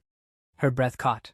The memory hit, that day in tactical class when she'd stood by, doing nothing. But this wasn't a drill. This was real. The monster reared its head, and from its throat came a warped, broken word. Dolce's blood froze. That voice was hers. The truth struck like lightning. The creature before her had swallowed Gabana's soul. The enemy wasn't a stranger, it was the last piece of her sister. Rain poured as Dolce faced the beast. Everyone said Gabana was undead. She whispered once to Michael that she'd turn into a monster. But she was human. Always human. The magic tower had tried to seize her soul stone for research. That was why Dolce fled here. Chris's voice, cold as the storm, echoed behind her. The rumors weren't entirely false. But remember this, the monster before you isn't your sister. Gabana was human. And if she could wield magic, what else could she be? Dolce trembled, tears mixing with rain. You're cruel, teacher. I always wanted to hear those words, but did you have to say them now? Water spiraled around her. She stepped forward, eyes blazing. I'm sorry for dragging you all into this. But I'll repay you. With a wave of her hand, a torrent of water roared forward, blasting the beast apart. Chris watched the creature crumble. No doubt, he said. The match is ours. The next morning, sunlight streamed through the window. Chris lounged on the couch, remarking that the monster hunt had probably boosted their chances in the tournament. The students had struggled, but they'd brought it down. He noted the creature carried refined magic stones, likely the work of that bandaged man.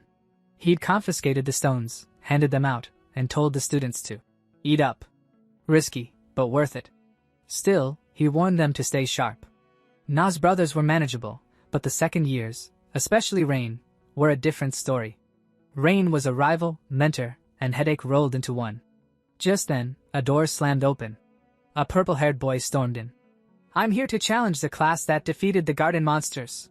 Who's the strongest? Chris sighed. Speak of the devil. He raised a hand. Quiet, the boy struck a pose. Yes, it is I, the one cloaked in chaos, leader of the new generation. Chris ground his teeth. Brad really needs a lesson in humility. Nika leaned over. Teacher, he's trying to steal our strategies. Want me to throw him out? Someone muttered that Ryan had too much free time. Chris snapped. That's not how you speak to a teacher. Inwardly, though, he smirked. His student clearly outclassed this fool. The boy scoffed. You think you can control me with a finger? He faltered when Chris's eyes glowed red. Chris stepped forward. Respect. Speak properly to your elders. The boy laughed. I don't care about rules. Chris's aura darkened. You call yourself the strongest? Laughable. The boy stiffened, muttering that it was a separate issue. Chris said flatly, whoever masters the character fans will master Rain. You're not worth my time. Leave. The boy growled. Your bluff won't fool my emperor eyes. Chris flicked his cape. Funny. For someone with perfect eyesight, you still wear an eye patch. He activated his system. Super popular guy's cape equipped. Illusion of radiant light. Active halo effect LV.10. MP drain. 100 per second. Bathed in radiant light, Chris stepped forward. Can you even see me now? Blinded, the boy staggered. A flurry of strikes landed before a final flick to the forehead sent him reeling. Stop pretending, Chris said coolly. Go home. Red-faced, the boy gasped. Next time. I want you to take me seriously. Chris snorted. A loser's last spark. But as he turned away, one thought lingered. Did I just give that kid the motivation to awaken? Later, as Chris crossed the courtyard, a voice called out. Teacher. He turned. A green-haired instructor approached with a bright smile. Chris narrowed his eyes. Too smooth. The man apologized for the disturbance. Ryan was my homeroom student last year. Never listened, drove me insane. I'm invincible, though. He laughed. Chris sighed. Figures. Then the man clasped his hands together. Let's talk over a meal. Chris's inner voice screamed, no? The man caught it, chuckling. Thought so. He handed over a ribbon-tied bundle. Chris blinked. A bento? The instructor flushed. You could see it that way. Chris weighed it. By tournament rules, I can't accept this. I must remain neutral. For all I know, it's poisoned. Relax, the man said. I made it myself. No tricks. Stop talking, Chris ordered. I need to plan for victory. The man softened. Something troubling you?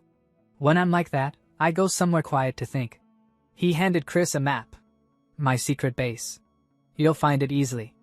An old dormitory, sealed off for years. No one else should be able to reach it.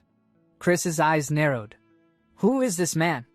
At first, he thought the instructor was just being cryptic, but now he was referencing a dungeon, one that existed in the original story. Could it be? The old dorm is a dungeon from the original story. Only souls who have never lost in this life can enter it. In the novel, the protagonist believed he was undefeated, but was turned away at the entrance. He had forgotten his defeat by the Demon King long ago.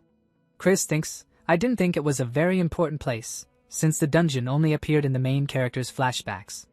All the faculty members know where it is, but why did he tell me about it in that tone?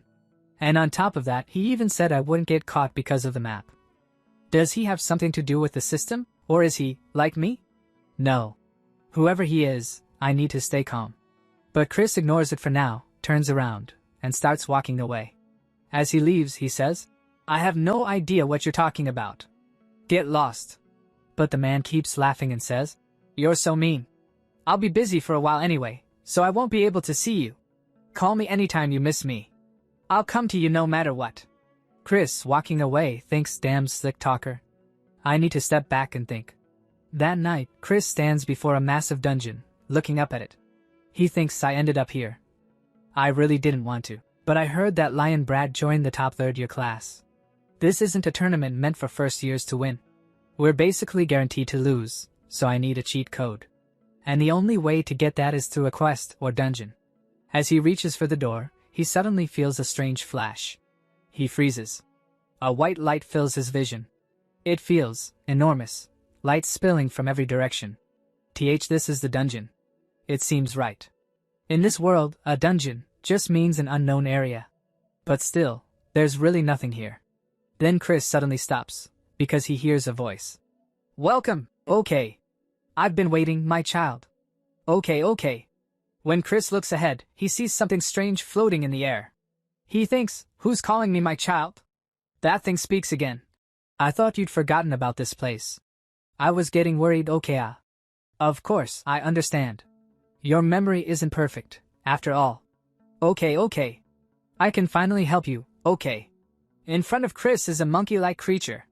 It looks like a toy, but it's clearly part of the story. Chris stares and says, That's the monkey keyring? He says to it, Wait. Hold on. Monkey, sir, tell me what's going on first. The monkey replies, Oops, my bad. I'm the Earth Gods, okay. Simply put, I'm your support. Okay. Chris thinks there was a word I couldn't hear. But if it's related to the Earth God, just then, a system notification pops up. Main quest, Earth God's request.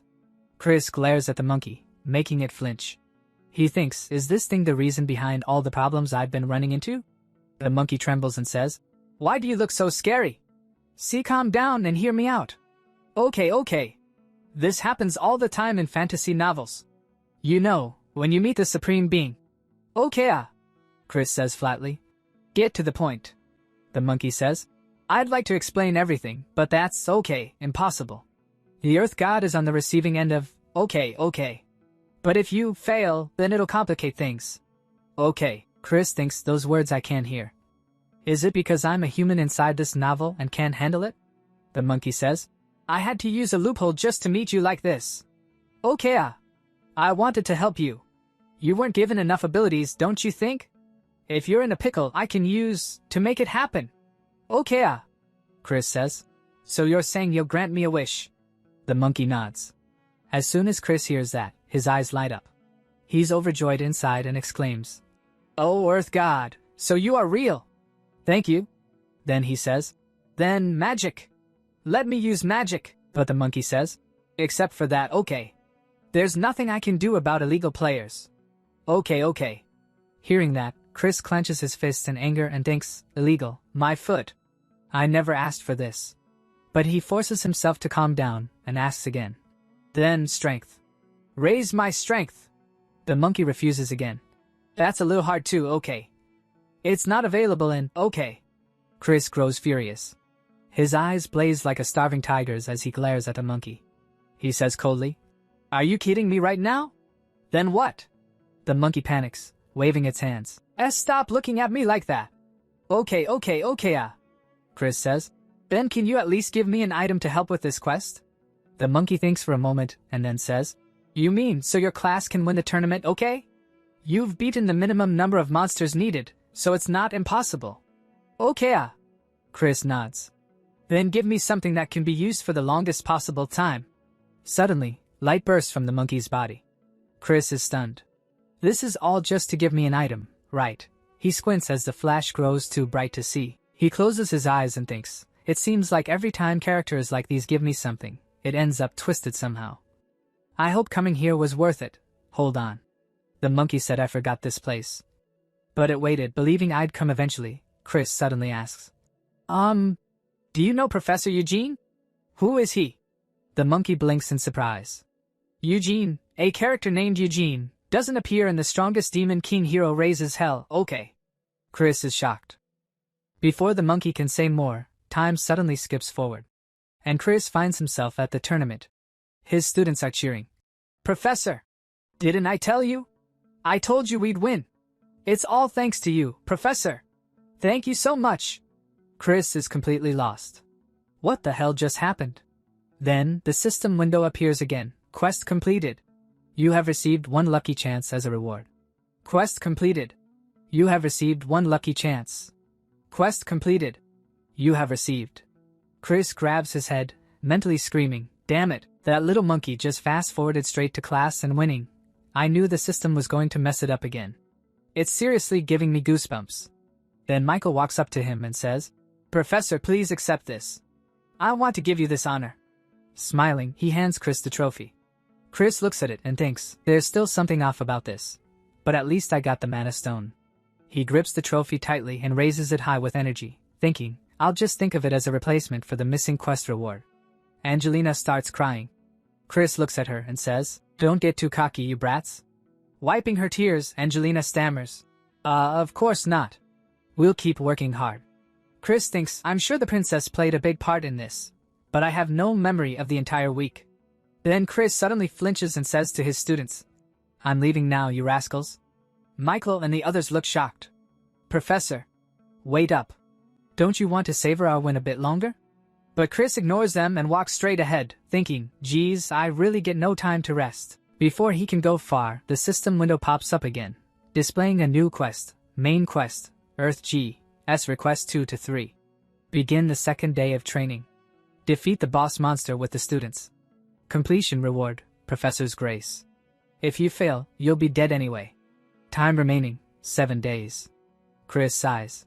Look at this shoddy work. The system's more upset than I thought. It didn't even give me a specific location, but maybe that's better. If I want to find the real Angelina, I have to face the boss monster anyway. The most important thing right now is the quest. The next problem I'll have to deal with is probably squinted eyes. I can't believe Eugene isn't even a character in this story. Could he be someone who was dropped into this world like I was? No. Don't lose focus. The one who kidnapped the real Angelina is the so-called Snow Queen. Just hearing her name might make her sound like a beautiful monster, but she's actually a boss that looks like a giant mosquito who sucks mana out of you. In any case, I should prepare for the boss fight ahead, instead of worrying about someone who isn't here. The scene shifts to the Frost Kingdom. A carriage rolls down the road, and inside that carriage is Chris. A faint smile plays on his face as he thinks, the Duke's carriage is really on a different level. We'll be arriving at the boss fight location soon. I decided to take more than one carriage because there were too many students. But, how did I end up sharing with this kid? Chris is thinking that because Lion is with him. Lion, who's brimming with energy, looks around and shouts, Prof! My Emperor's eye is tingling. This fight's gonna be lit, I can feel it. Lion's bluster visibly annoys Michael and Angelina, but both of them force themselves to stay calm. Chris remembers how Lion had begged him, practically on his knees, to let him join their squad, and Chris had, despite himself, agreed. He thinks, I don't know if he lost his mind after losing the tournament, but he kept begging to join Class X, so I finally told him he could participate in the boss fight with us. Be quiet. Well, at least he has some skill. And since I got the Eye of Flame, entering the dungeon should be no problem. Angelina speaks up. Professor, everything will be okay if we just follow the plan, right? Chris looks at Angelina and thinks she probably has the most on her mind right now. He answers, as long as no one does anything foolish.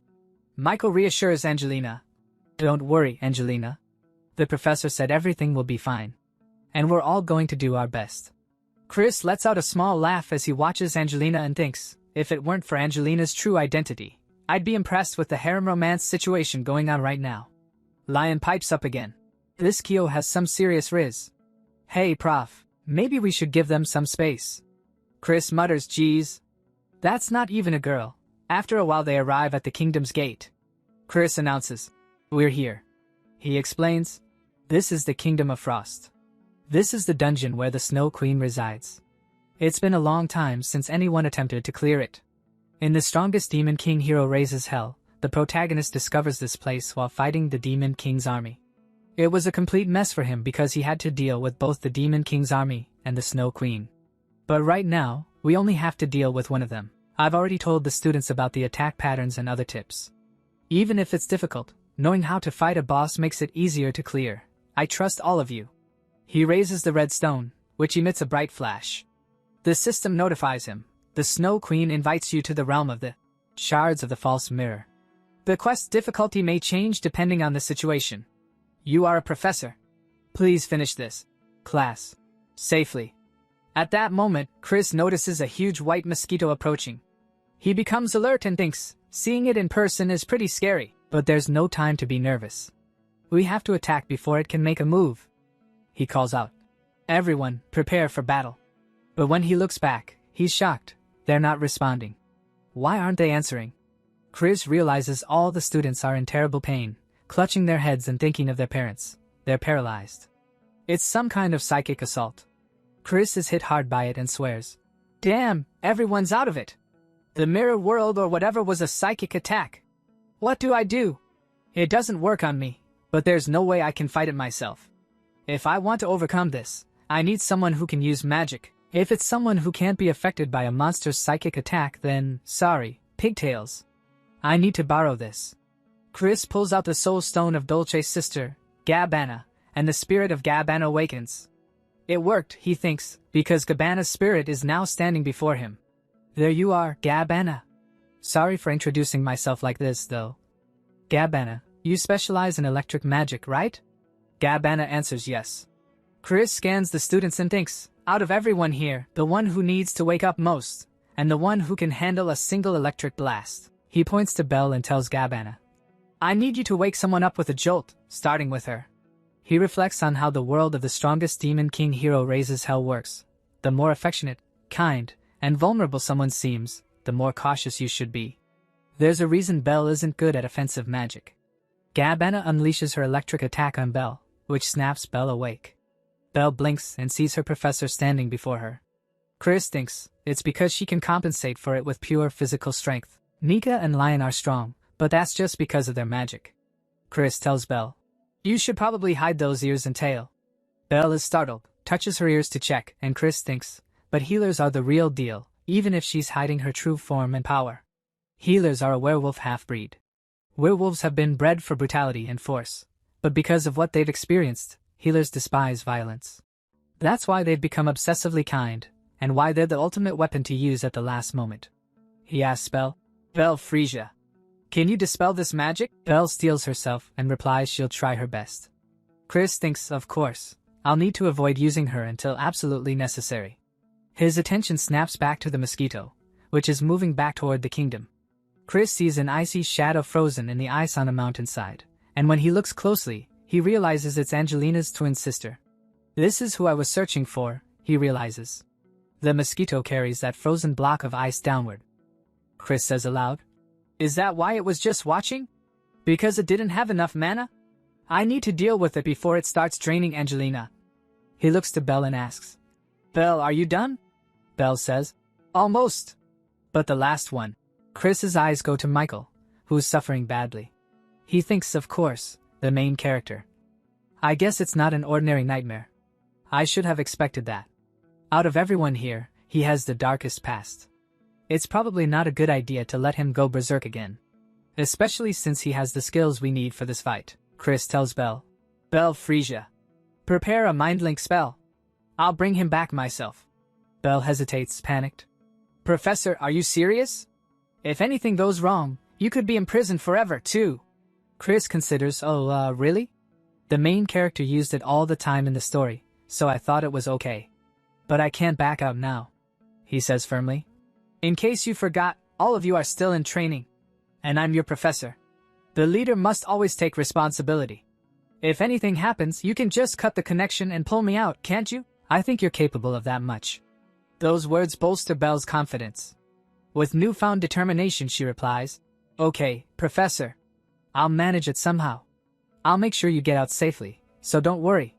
Chris smiles at her and straightens his hair. So you finally understand. Then hurry up before the rest of these kids die. Now then, shall I try lowering the difficulty? Then Bella begins her work, and she starts sending Chris into Michael's nightmare. The system's voice echoes in Chris's mind. You are entering Michael's psyche. Warning! Unauthorized access. You have not been invited. The world is hostile to you. Warning! Unable to locate your data in the world. Perception range is limited. Chris now arrives inside Michael's nightmare. He looks around and thinks, even without the warning, I can tell just by looking. It feels like I'm in some kind of unfinished game. If this place is filled with his trauma, then this must be the village he grew up in as a child. He recalls the main character's past in the original story. His father, the Demon King, killed his human mother. No one came to help, so he went berserk and burned down the entire village. That incident happened at his own house, so let's see, is that the elm tree from the flashback in the novel? Thinking this, Chris walks toward Michael's house, opens the door, and looks inside. Inside, Michael is sitting on the floor crying, with his mother lying lifeless in his arms. He's desperately trying to wake her up. Just in front of him stands the Demon King. Michael can't believe his mother is truly dead. He cries out for help, anyone's help. As Chris steps inside, he thinks, this seems pretty bad. Seeing the Demon King, Michael screams, Monster! Did you kill my mother? And just then, Chris appears in front of him. Michael freezes in shock, staring at him. Chris thinks, at that time, the person he wanted most was a hero to save him. A hero should look cool from behind. Michael doesn't recognize Chris and stammers. WH, who are you? Chris smirks and says, you hopeless brat. Are you so out of it that you can't even recognize your own professor's face? At that, Michael's eyes widen. He finally remembers, the one standing before him is his professor. Chris then turns his gaze toward the Demon King and thinks, is that really the Demon King? I can't see clearly. It looks like he's trying to use some kind of magic. Michael panics and grabs Chris's clothes, holding him back. Don't go! It's too dangerous ahead. The Demon King is right there. Run away while you can. But Chris looks down at him calmly and says, Michael Foxin, why should I run? Michael, still trembling, replies, that monster. He killed my mother. He'll kill you too. Chris gives a faint smile. You're the one who asked for my help. Just watch carefully. He faces the Demon King and thinks, this is a world where Michael's subconscious rules. In other words, if he's always thought of me as the strongest. The Demon King roars and punches toward Chris. Chris stretches out his hand to block it, thinking, then that means I'm definitely OP here. A violent shockwave bursts out from the Demon King's punch, forcing Michael to squeeze his eyes shut. Then, a voice rings out. I thought I told you to watch carefully, you weakling. Michael opens his eyes. Before him stands Chris, having stopped the Demon King's massive punch, with just a single finger. Michael is utterly stunned. The professor blocked his fist with just her finger. That's the same fist that hurt my mother and destroyed the village. He thinks, right, she was always someone who easily broke the rules of the world. That's why I always wished she'd be here. Chris says, you weren't waking up just because you were scared of a loser like this? You must think you've got all the time in the world, huh? The Demon King growls and increases his pressure, but Chris still effortlessly holds him back with one finger. She looks at Michael and says, Michael, I don't know what this thing is, or what's up with you. And honestly, I don't really care. But there's one thing I do know. Then Chris grips the Demon King's fist tightly, twists it, and throws the monster across the ground. The demon crashes and falls. Michael stares in disbelief as Chris turns to him and says, this isn't where you belong. So get a grip. You're just embarrassing yourself. Hearing that, Michael looks back toward the Demon King, who's now fading away into nothing. He thinks, she's right. I've grown since this moment. I don't have time to waste trapped in childhood memories. I need to learn from my professor and get better. But, then he says softly, Professor, do you even need someone like me? Chris hears him and thinks, I can't even handle psychic attacks. Is it worth it for her to spend so much effort on me when I can't even control my power? Michael continues, You came after me this time because you're a kind person, but... Chris interrupts him with a laugh. A kind person? You're funny. She flicks her finger lightly against his forehead and says, You're one of my students. Her words strike deep into Michael's heart. He thinks, Yes, that's right. As long as I'm her student, she'll accept me and guide me. That's enough. Let's go back. Outside, Bella is trying to wake both Chris and Michael. Professor! Michael! Are you okay? Chris stirs awake, opening her eyes. Michael wakes up moments later. Chris looks at him and says, What do you think you're doing, Michael? You're up now, so it's time to train. Hearing that, Michael's determination reignites. Yes, he says. Now all the students are fighting together against the giant white mosquito. Angelina and Dolce launch their attacks in sync, but the mosquito retaliates fiercely, knocking them both down. Angelina grits her teeth and thinks, Damn, we're the same element, so I'm just wasting my mana. But if I can just hold out a little longer, I can save Angelina. Just then, she sees someone approach. It's Michael. He apologizes to his teammates for being late, then prepares his fire magic. He thinks, I won't be shackled by the past so easily from now on. He unleashes his fire magic at the massive mosquito, setting it ablaze. I'm going to be a student who doesn't disappoint my professor. A huge explosion follows, and the mosquito is finally destroyed. Chris watches all of this carefully, a small smile appearing on her face. She thinks, I think I might have just gotten more involved. Is it because I'm too good at role-playing? Then, the system chimes in. Quest completed. You have received Professor's Grace as a reward. After rescuing Angelina, everyone leaves the Frost Kingdom and heads back toward their academy, traveling by horse carriage. Inside the carriage, Michael is fast asleep, and beside him lies Lion, both of them snoring loudly, which starts to irritate Chris. Chris thinks to himself, Look at them, sleeping like babies. Lion didn't even do anything and now he's snoring. Thanks to the main character's sudden heroics, the real Angelina was safely rescued. Thankfully, she was still breathing, so I fed her the remaining mana stone, and sent them both to House Seraph. He sighs and continues thinking. Well, now that the quest is complete, let's check my reward. What the heck is Professor's Grace? Just then, a sheet of paper drops out of the reward notification. Chris picks it up and sees that it's covered with cute flower patterns. He blinks and mutters, What did it just spit out? Are these reward stickers? Geez, what am I? A kindergarten teacher? What am I supposed to do with these? Then he notices some small text on the back and reads, Huh! There are instructions on the back. Actually, they're more useful than I thought. Now the question is, how should I use them? But before he can think further, the carriage suddenly shakes violently. A strong gust of wind blows through, startling Chris.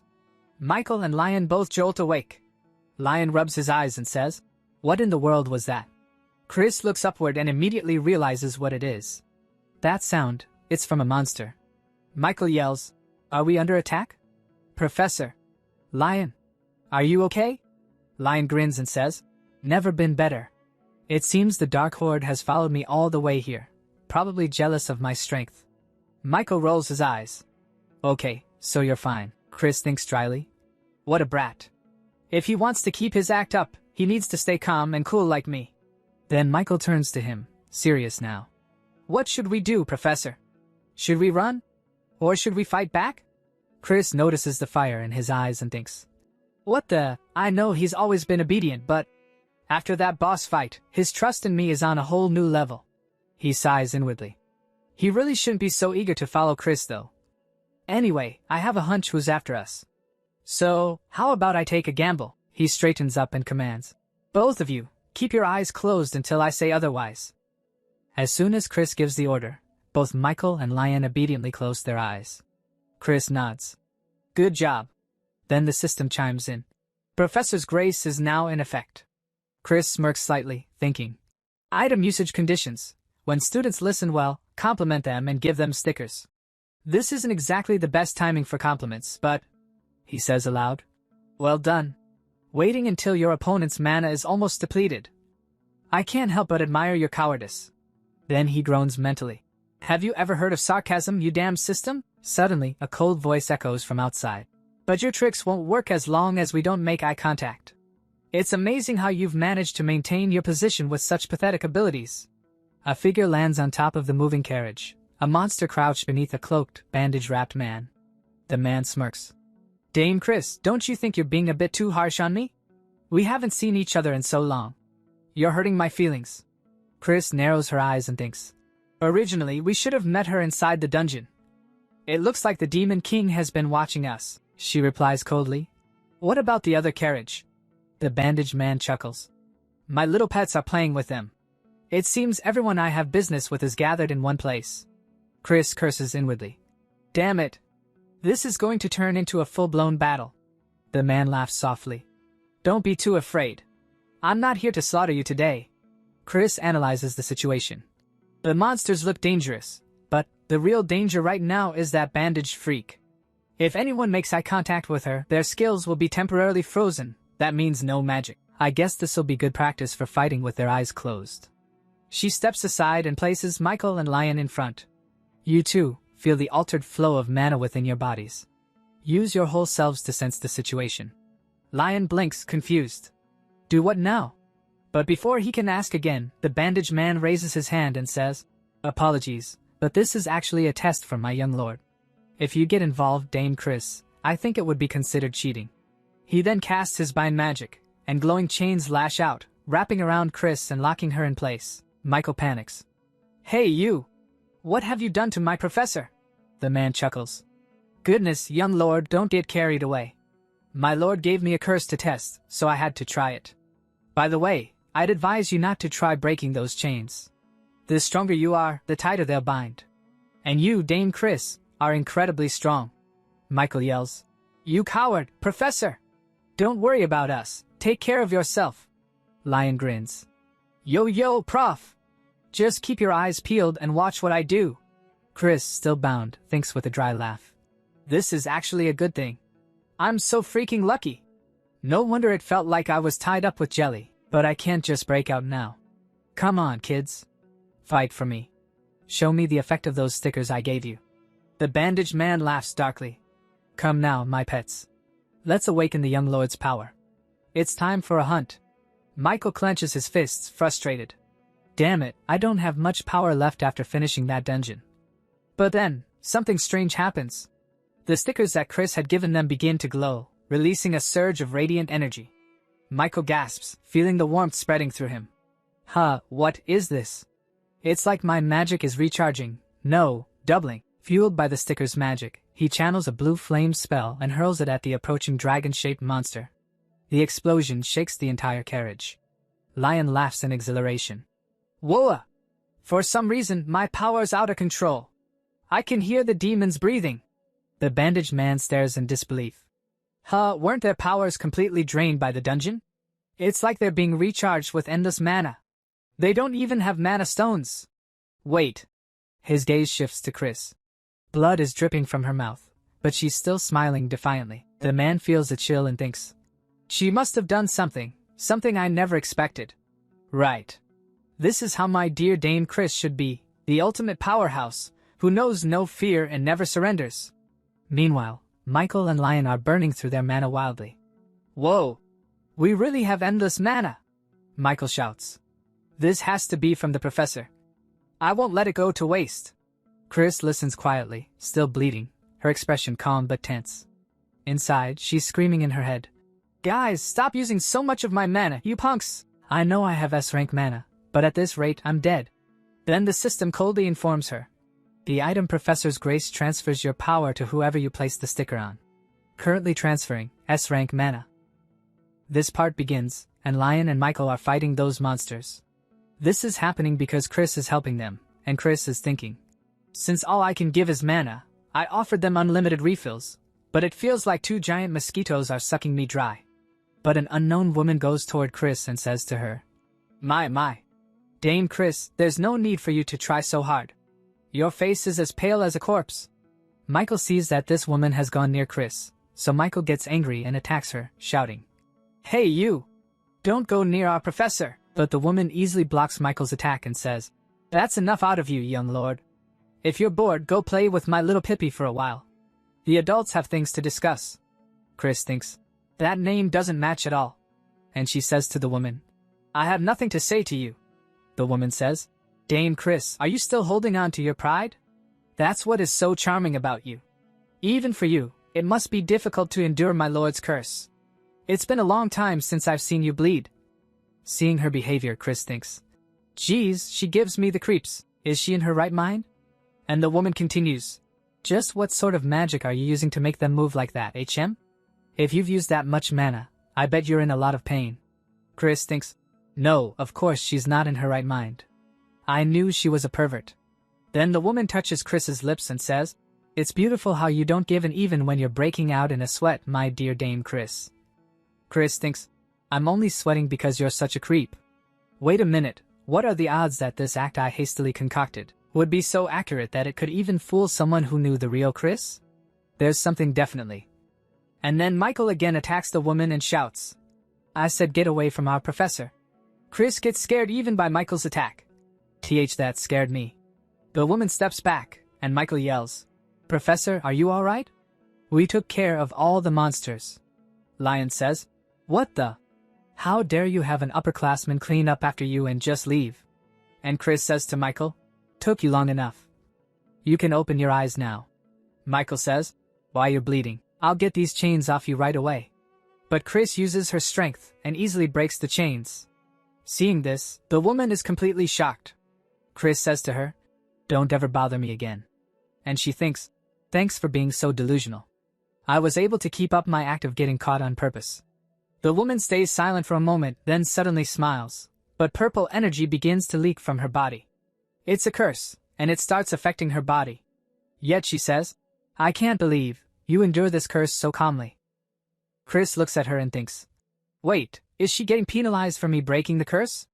Right, it is the Demon King's curse, so of course there's some harm to the user. Even with the curse, the woman starts laughing loudly and shouts, Dame Chris, watch me accept all of the pain you endured. Chris gets frustrated and thinks, You freak! Keep that to yourself. Then Chris says to her two students, Michael, Lion, we're leaving. Michael says, Yes, Professor, wait up. Lion says, Yo, you perverted bandage freak. I'm only letting you off the hook for my prof's sake. A few days later, today, all the academy students are extremely shocked because a very handsome student has arrived at the academy. Everyone looks at him and is stunned. The students start saying, Wow, he's really handsome. Who is he? Was there someone like that at our school? Then that student opens the door to Class X, and all the students look toward the door. Michael is completely shocked. Dolce looks at the student, and seeing him, she comments, Is that Angelina? Did you cut your hair? And you got so tall. And this is Angelina, or rather, Andante. He looks at his friends and says, Hey guys, Dolce says, I heard the gist of what happened, but I guess he really is a man. Michael says, What?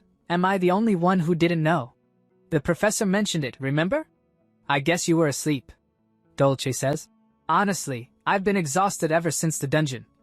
Chris looks at Andante and thinks, Wow, he really is handsome though. After Angelina returned from the dungeon, the Duke lifted the growth stunting spell.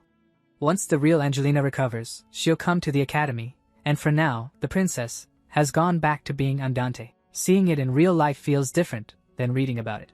Dolce says, Anyway, the more important question is, what are you going to do about this commotion your good looks are causing?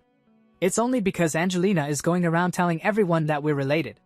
Outside the classroom windows, many girls have gathered to see Andante, and Chris notices them but doesn't comment. She only thinks, I see. It sounds like Angelina wants to put all the attention on her brother. Still, this is a bit over the top. Seeing all those girls, Andante holds his head and lets out a deep sigh. Then he says, Anyway, I'm sorry if it's distracting. I'll talk to them later. Dolce says, Whoa, why have you gotten so nice? I guess it's not just your body that's grown. I'm so proud of you. But then, the classroom door opens, and a large group of girls rush in, shouting Andante's name. Andante! Over here! You remember me, right, Andante? And Andante panics completely. Please calm down, everyone. Chris doesn't take any action. She quietly watches everything, thinking, I'll quietly exit stage left. After some time, Chris goes to her old spot, on a tree branch, and rests there. She thinks, these academy girls are seriously intense. I can still hear them screaming, so that means he's probably running away. Then Andante arrives there, having escaped from all the girls. He's panting and says, they won't come all the way here, will they? Seeing him, Chris thinks, damn, this is supposed to be my secret spot. He must have come here on purpose. He knows the students are afraid of me. Andante says, it's quiet here. Well, honestly, it's always calm when you're around. This will all be over soon. They'll all leave once they realize they have no chance. Even though I'm an illegitimate child, I'm still the Duke's son. Chris listens and thinks, right, he would be the easiest connection to the Seraph family. Andante says, unfortunately, my father doesn't pay any attention to me. Then he turns around, looks at Chris and says, but I made it clear to my father that you saved my sister. Thank you, Professor. I can't tell you that enough. Chris says, Andante Seraph. You didn't use stealth magic even when you were being chased. Andante is surprised, Chris thinks. Is it because he doesn't want to hide himself anymore? Then she says, it doesn't matter. You can enjoy being Andante all you want. You've always had a high opinion of yourself. Hearing this, Andante smiles and says, Professor, do you mind if I come here occasionally? But Chris says, you're starting to annoy me. Get lost. Then Chris narrates. Just as the freshman's first vacation was approaching, and the academy and the system seemed calm, an incident broke out. I thought if I ever used a sword, it'd be against a strong enemy. I never imagined it'd be a human. Professor 10 killed someone. And someone I know. The incident began on a day like any other. After class had ended, Chris had forgotten something, and she was going to get it. She says, damn. I left my book in the classroom. An illustrated guide to magic for kids. I only started reading it because I was getting bored doing nothing during self-guided study time. I'd be screwed if anyone found out. Then she reaches the classroom, and as soon as she opens the door and enters, she sees a bunch of letters. She says, luckily, it's late and no one's around. She walks forward and picks up one of the letters. It got so full, it exploded. Oh, the joys of youth. Geez, these girls, he asked them to stop, so they should back off a bit. But then black-colored dust starts rising from the letter and enters Chris's nose, and because of that she sneezes. She thinks, what's with the dust? Is there pollution even in a fantasy world like this? Anyway, now that the love letters are back in order, I should get out of here before someone shows up. My nose still itches.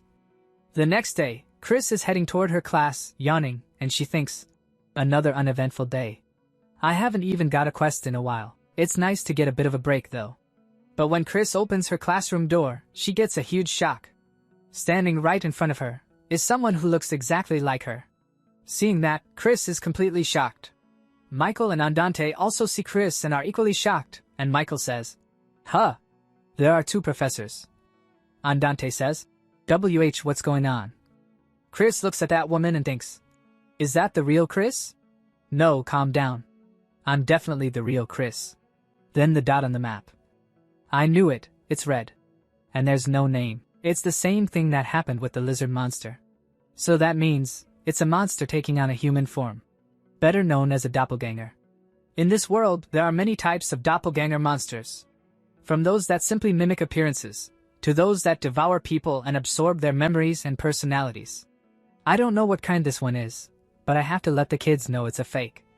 But the fake Chris suddenly says, what a joke. Look at this monster trying to imitate me. How ridiculous. Chris gets angry, because that's her line.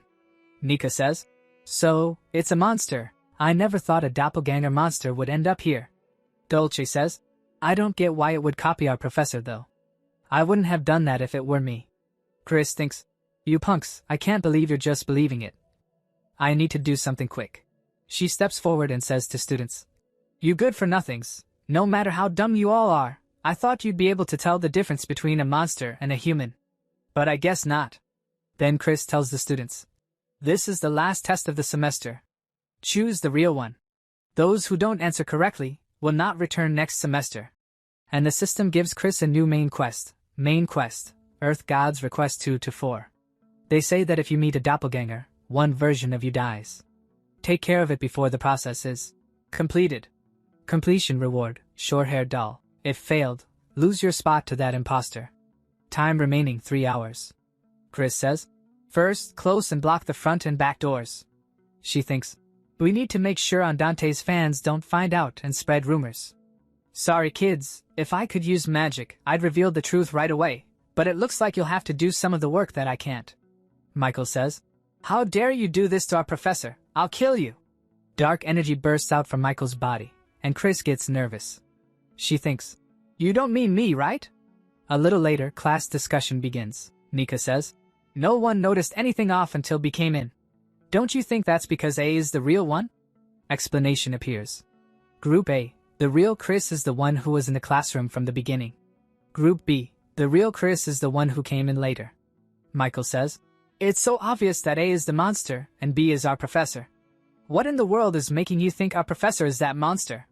Andante looks at both Chris's and says, I kind of agree with him. I don't know why, but A seems a bit awkward, and B seems completely uninterested in us. Isn't that how our professor usually is?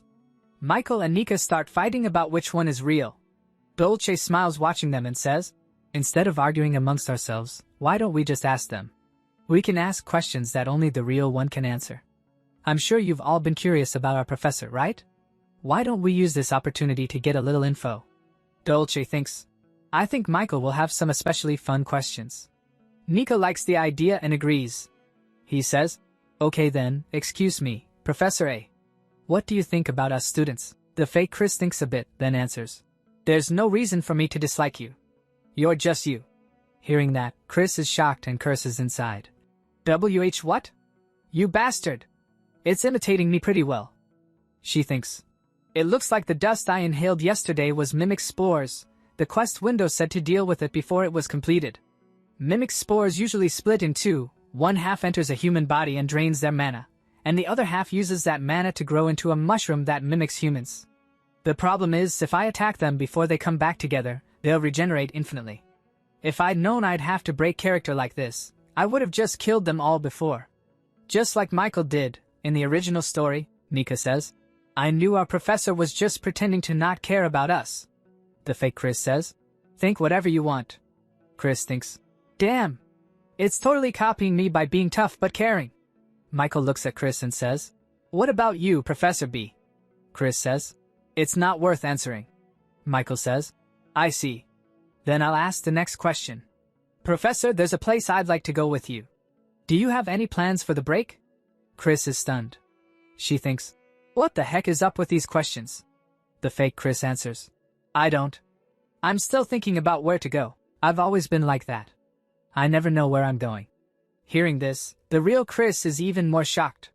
She thinks, hold on, this thing isn't just copying my character. It's saying stuff that I feel deep down.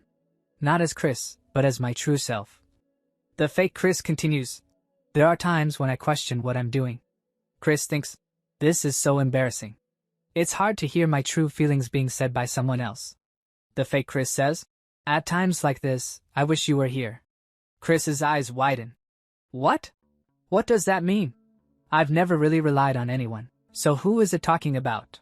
Even when I lived in Korea, I mostly handled things on my own.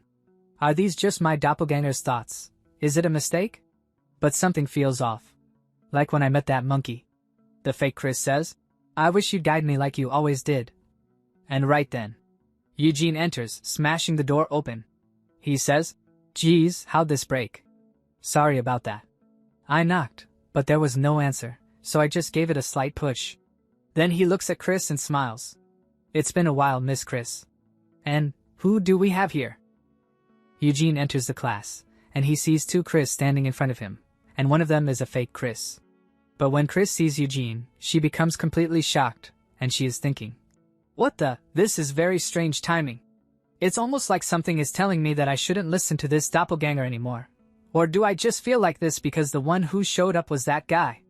And Eugene, glaring, says, I just came to tell you that you can end class early today. But it seems you're having a training session with a fake Miss Chris. And as soon as the fake Chris hears this, she starts panicking. Sweat begins to fall from her face.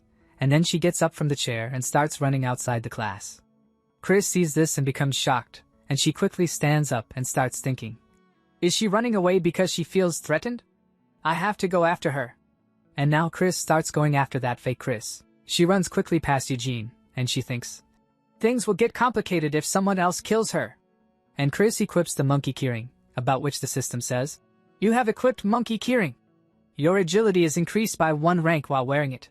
F to snail, E to bigger snail.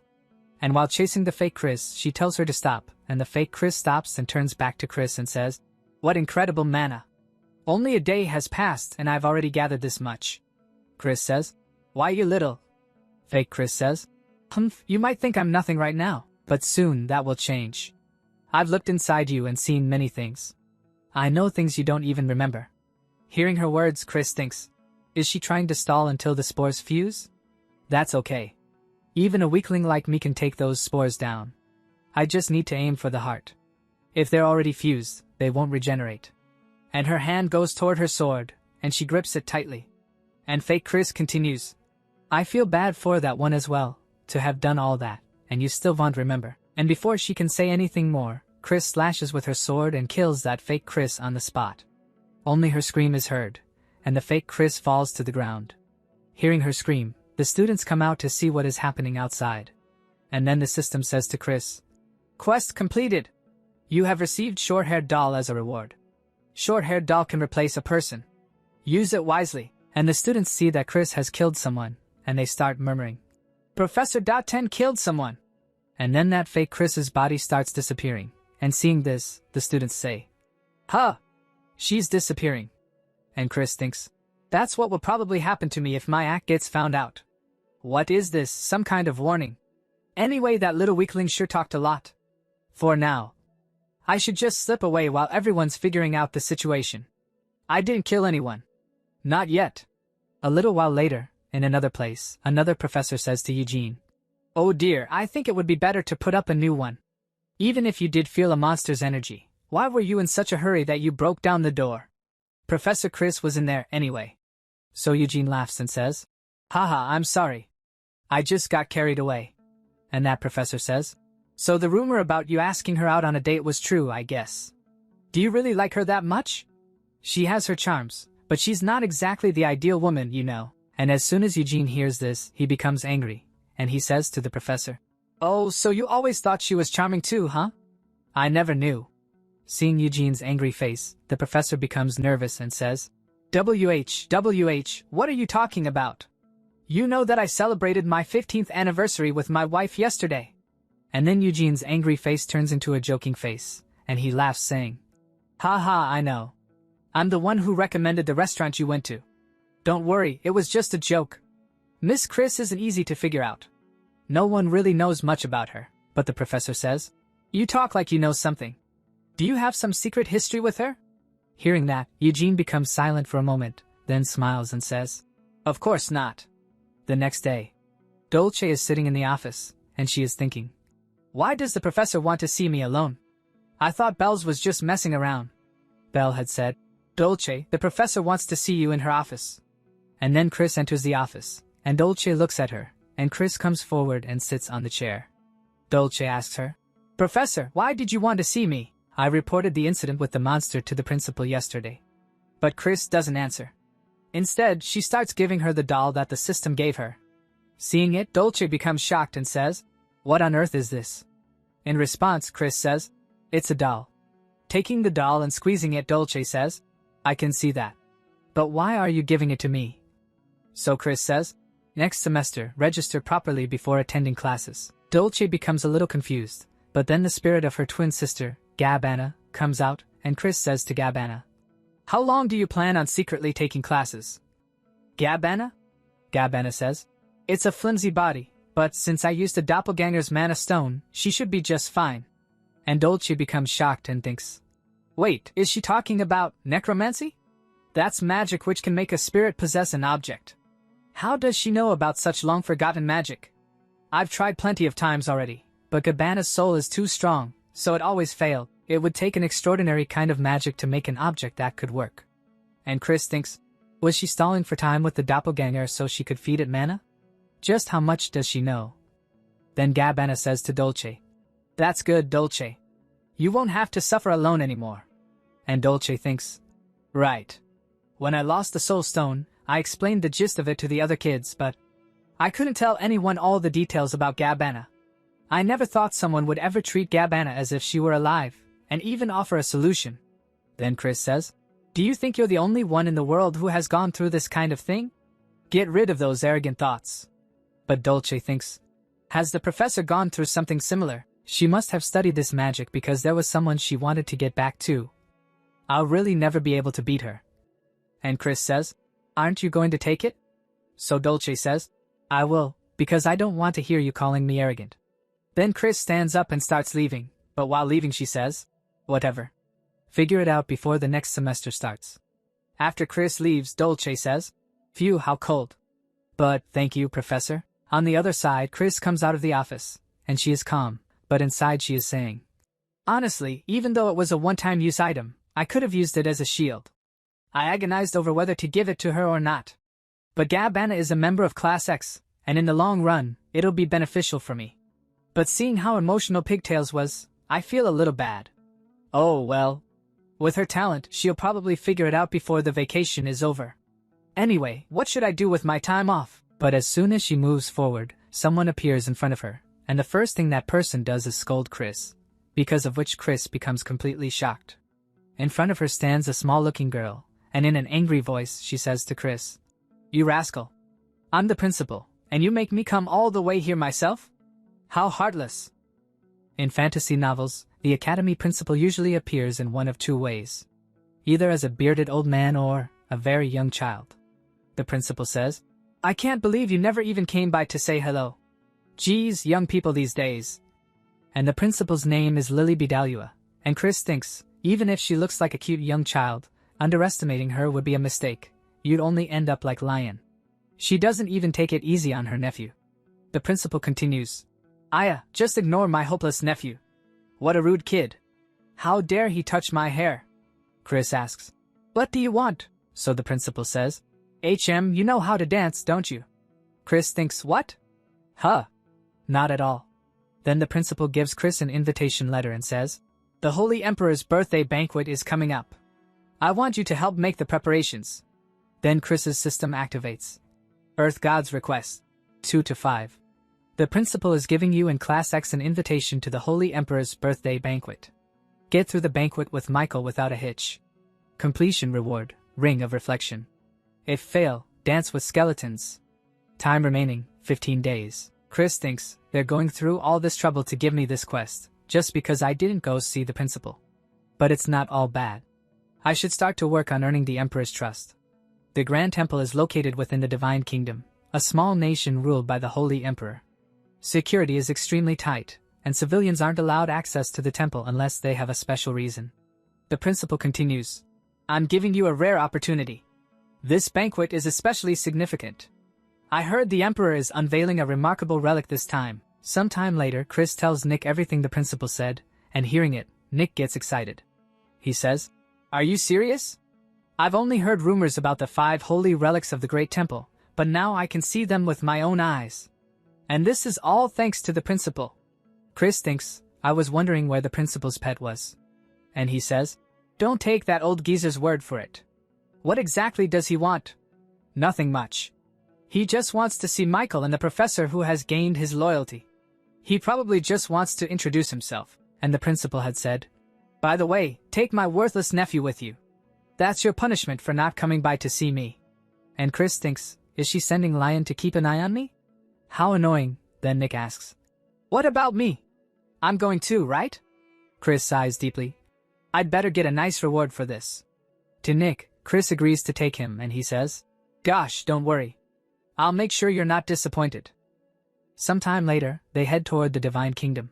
Chris sits inside the carriage, thinking, now I understand why our break is now. The kids and I are dying of the heat. The Ice Princess and Pigtails are the ones I need most right now, but they've gone back home. Natasha dragged Nika away too, so these 3 are the ones I'm left with on this journey. They're all hot-headed to begin with. Inside the carriage, Lion is tied up, with Michael beside him, saying, this is probably some training method. And Bella, looking at Lion, asks, are you okay? Then she looks outside the carriage at the Divine Kingdom and gets excited. Wow! Is that the Divine Kingdom? So it's true that the entire country is covered by a dome. Inside the carriage, Chris notices Michael, who looks a bit sad, and she thinks he doesn't look too happy. He must have a lot of resentment for the Holy Emperor. When he lost his mother in the novel, the temple wouldn't even open its doors for him. I don't feel that great about this either. I stopped reading right at the part where the Holy Emperor was about to show his dark side. If I'd known this would happen, I would have read all the way to the end. Then the carriage stops. They've arrived. The three get down, and Chris says, "We've arrived at the Divine Kingdom. I can't believe how pleasant it is. It's so different from the outside world, it's like a utopia." Chris stands silently, not moving forward, and Bella asks, "Professor? You don't look too happy, is there a problem?" And Chris says in her cold voice, "It's disgusting. Everything is white." But she thinks, in a place like this, outsiders like us will be easily recognized. Of course, even if we'd brought white clothes, we'd have been caught because we don't bear the mark. Then a man sees the three of them and greets them. He asks, "You're from Bidalio Academy, right? I'm Beryl, a priest here. I'll be your guide for today." He shows the mark on his hand and says, "Outsiders don't have the divine mark that is given to people of our city, so you must be accompanied by a priest like me. The place you'll be staying at is right this way. Please follow me." He takes all four inside. Everything is shining, the whole castle is sparkling. He says, "You can rest in your rooms here until the banquet tomorrow. If you need to leave your room, please ring this bell and I will come to assist you." The three are shocked at the beauty, but Chris isn't that impressed. They head to their rooms. Bella is very happy, and even Michael is. This is a place fit for someone like me. But Chris thinks those rascals. But I'm curious too, and when she enters her room, it's extremely luxurious, everything shining. She thinks, this doesn't even compare to that inn. But I have to keep up my act. I bet that Holy Emperor is watching me. The Holy Emperor watches over everything that happens in this city. It's more like a dystopian state than a utopia. Well, since we're meeting for the first time, I'd like to make a good impression. I bet you never thought we'd see each other like this, so I have a present for you. And truly, the Holy Emperor is watching Chris and her students. He sees Chris in her room, showing him the middle finger, and he says, "Ha, just as I heard, she's something special." And Chris stands there, still showing the middle finger. On the other side, the Holy Emperor says, "It's been a long time since someone who knows about my eyes has so openly expressed their displeasure. This is giving me high expectations." Chris. 10. I never heard that name back when the Demon King's army was rampaging across the continent. But there was a young female officer in his army who always wore a black veil over her face. When she appeared, she devastated both allies and enemies alike and caused chaos. I can't tell you how sad I was when she suddenly disappeared. Although, thanks to that, the Demon King's army quickly collapsed. I had hoped she would turn the world upside down once again, but the only news I heard about her was that she had left the army and become a toothless dog. How disappointing. But seeing that look in her eyes now, I feel like maybe I can renew my hopes.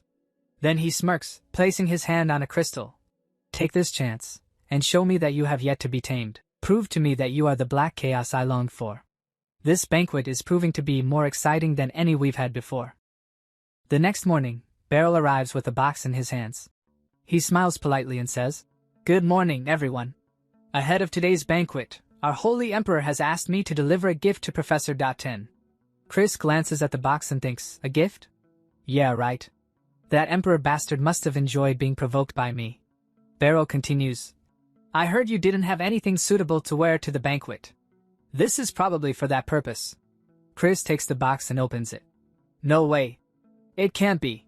Inside is a shimmering dress, along with several delicate bracelets. Seeing this, Bella gasps in complete shock. "Wow.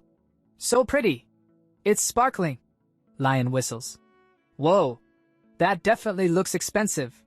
At that moment, Michael tries to cover Lion's mouth, but Lion keeps talking. "But the prof in a dress? I can't really picture. Ouch. You brat. Why'd you hit me?" Chris thinks calmly, he's not wrong. This kind of dress would suit a healer or someone like that much better. Suddenly, her system activates. Special item detected. Displaying description. Sacred pure white dress quasi. Holy relic. Effects, when worn, temporarily increases strength +2, defense +1, and fame +10. Chris's eyes widen. What? That's some serious power. The system continues. Item set effect will activate when worn with the Ring of Reflection. Chris clenches her teeth. Do you really want to see me wearing a dress that badly? Just looking at the effects, I know I should suck it up and wear it, but because of the role I'm playing, I can't look too willing. Beryl smiles confidently. Do you like it? I knew you'd be satisfied. Before he can finish, Chris walks forward and throws the gift straight into the toilet. Beryl freezes in horror. Oh my goodness! Why? Chris turns, staring at him with dangerous eyes, her voice cold and sharp. You must think I'm a complete fool. Try giving me something like this again, and I'll snap your wrist. Just then, Robert arrives. That's right, Beryl. A dress like that doesn't suit Chris at all. Beryl stiffens when he sees Robert standing behind him. Robert smiles and says, Come now, Beryl. I told you to just call me Robert when I'm dressed like this. Turning to Chris, Robert adds, This is our first time meeting in person. It's a pleasure, Chris. My name is Robert. I'm a priest of this divine kingdom. Chris narrows her eyes. What do you want? Robert laughs lightly. Haha, you're so cold. At least shake my hand. He then hands Chris another box. There's a small matter I'd like your help with. This banquet will feature an exhibition of holy relics, and many outsiders will be visiting. I've received reports that someone suspicious may be among them.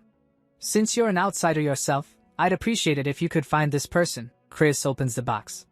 Inside is a black dress. Robert continues.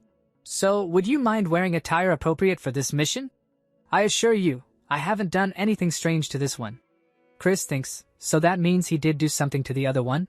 Still, since he's asking like this, there's no way I can refuse. A short while later, Chris puts on the black dress and looks at herself in the mirror. It's better than the pure white dress, but I still feel awkward. And why do I have to wear a black veil too? Her system activates again. Disguise dress. Effect. Makes the wearer appear like a noble lady. Temporarily increases fame +5 while worn. Chris walks toward the door, thinking, I just hope the students don't start gossiping after seeing me like this. She opens the door, and finds her students waiting outside. The moment Chris steps out in the black dress, all 3 students freeze, completely stunned. They stare at her beauty, utterly speechless. Chris frowns inwardly. Does it look that strange? Michael steps forward awkwardly. Professor, you look really nice in that. Chris clears her throat. Ahem. Let's just get to work. She thinks softly, my students are so kind, they're even trying to force compliments. As she walks ahead, Bella whispers, Maybe she really was a noblewoman. Lion nods. I thought it was someone else at first. Bella then looks at Michael and teases. What do you think, Michael? Do you want to ask her to dance? Michael goes quiet. Seeing his expression, Lion explodes. Eh? What? How dare you think of our professor like MMPH? Bella hurriedly covers Lion's mouth. Sorry, Michael. I shouldn't have said that. Michael exhales. It's okay. We're here to do a job anyway, so I can't this time. Bella smirks. He's not denying it, and he said this time. The banquet hall is packed with people. The moment Chris enters with her students, she thinks, this place is crowded, and most of these people are nobles. The highlight will be the unveiling of the holy relics. If anything happens, it'll be then. I'll just keep my head down. No one will recognize me, right? Suddenly, a voice calls out. Professor .10? Chris freezes. She recognizes that voice. She turns around. The day before the banquet. Andante's room. Angelina sighs. Andante, stop making that face. You look like you just swallowed a lemon. You should have gone with the professor who saved me. Andante snaps back. What was I supposed to do? Ignore father's summons? Angelina scoffs. Who cares about father? He only understands magic. Andante thinks bitterly, you're only saying that because you're on the same level. Are all geniuses like this? I guess I did a bad job pretending to be her all this time. Angelina hands him an invitation card. Andante looks at it. What's this? It's an invitation to the Holy Emperor's birthday banquet. Why do you have this? Angelina smiles proudly. Maybe you don't know, but I'm pretty famous now. I've been getting invitations from all kinds of people, curious whether I'm really back. Are you still afraid of stepping off the beaten path? Holding the invitation, Andante thinks, why are you worried? You've already done it once. He looks up. Angelina, I'm borrowing one of your horses. Her eyes light up. Have you decided to run away from father? Andante smiles faintly. No. But there's someone I want to see. Back to the present. Chris stares at the person standing in front of her, Andante. Her heart skips a beat. No way. What is the princess doing here? And with that, the video ends here. So guys, that's all for today. If you want to see the next part, make sure to like the video, leave a comment, and don't forget to hit the subscribe button. See you in the next video. Bye.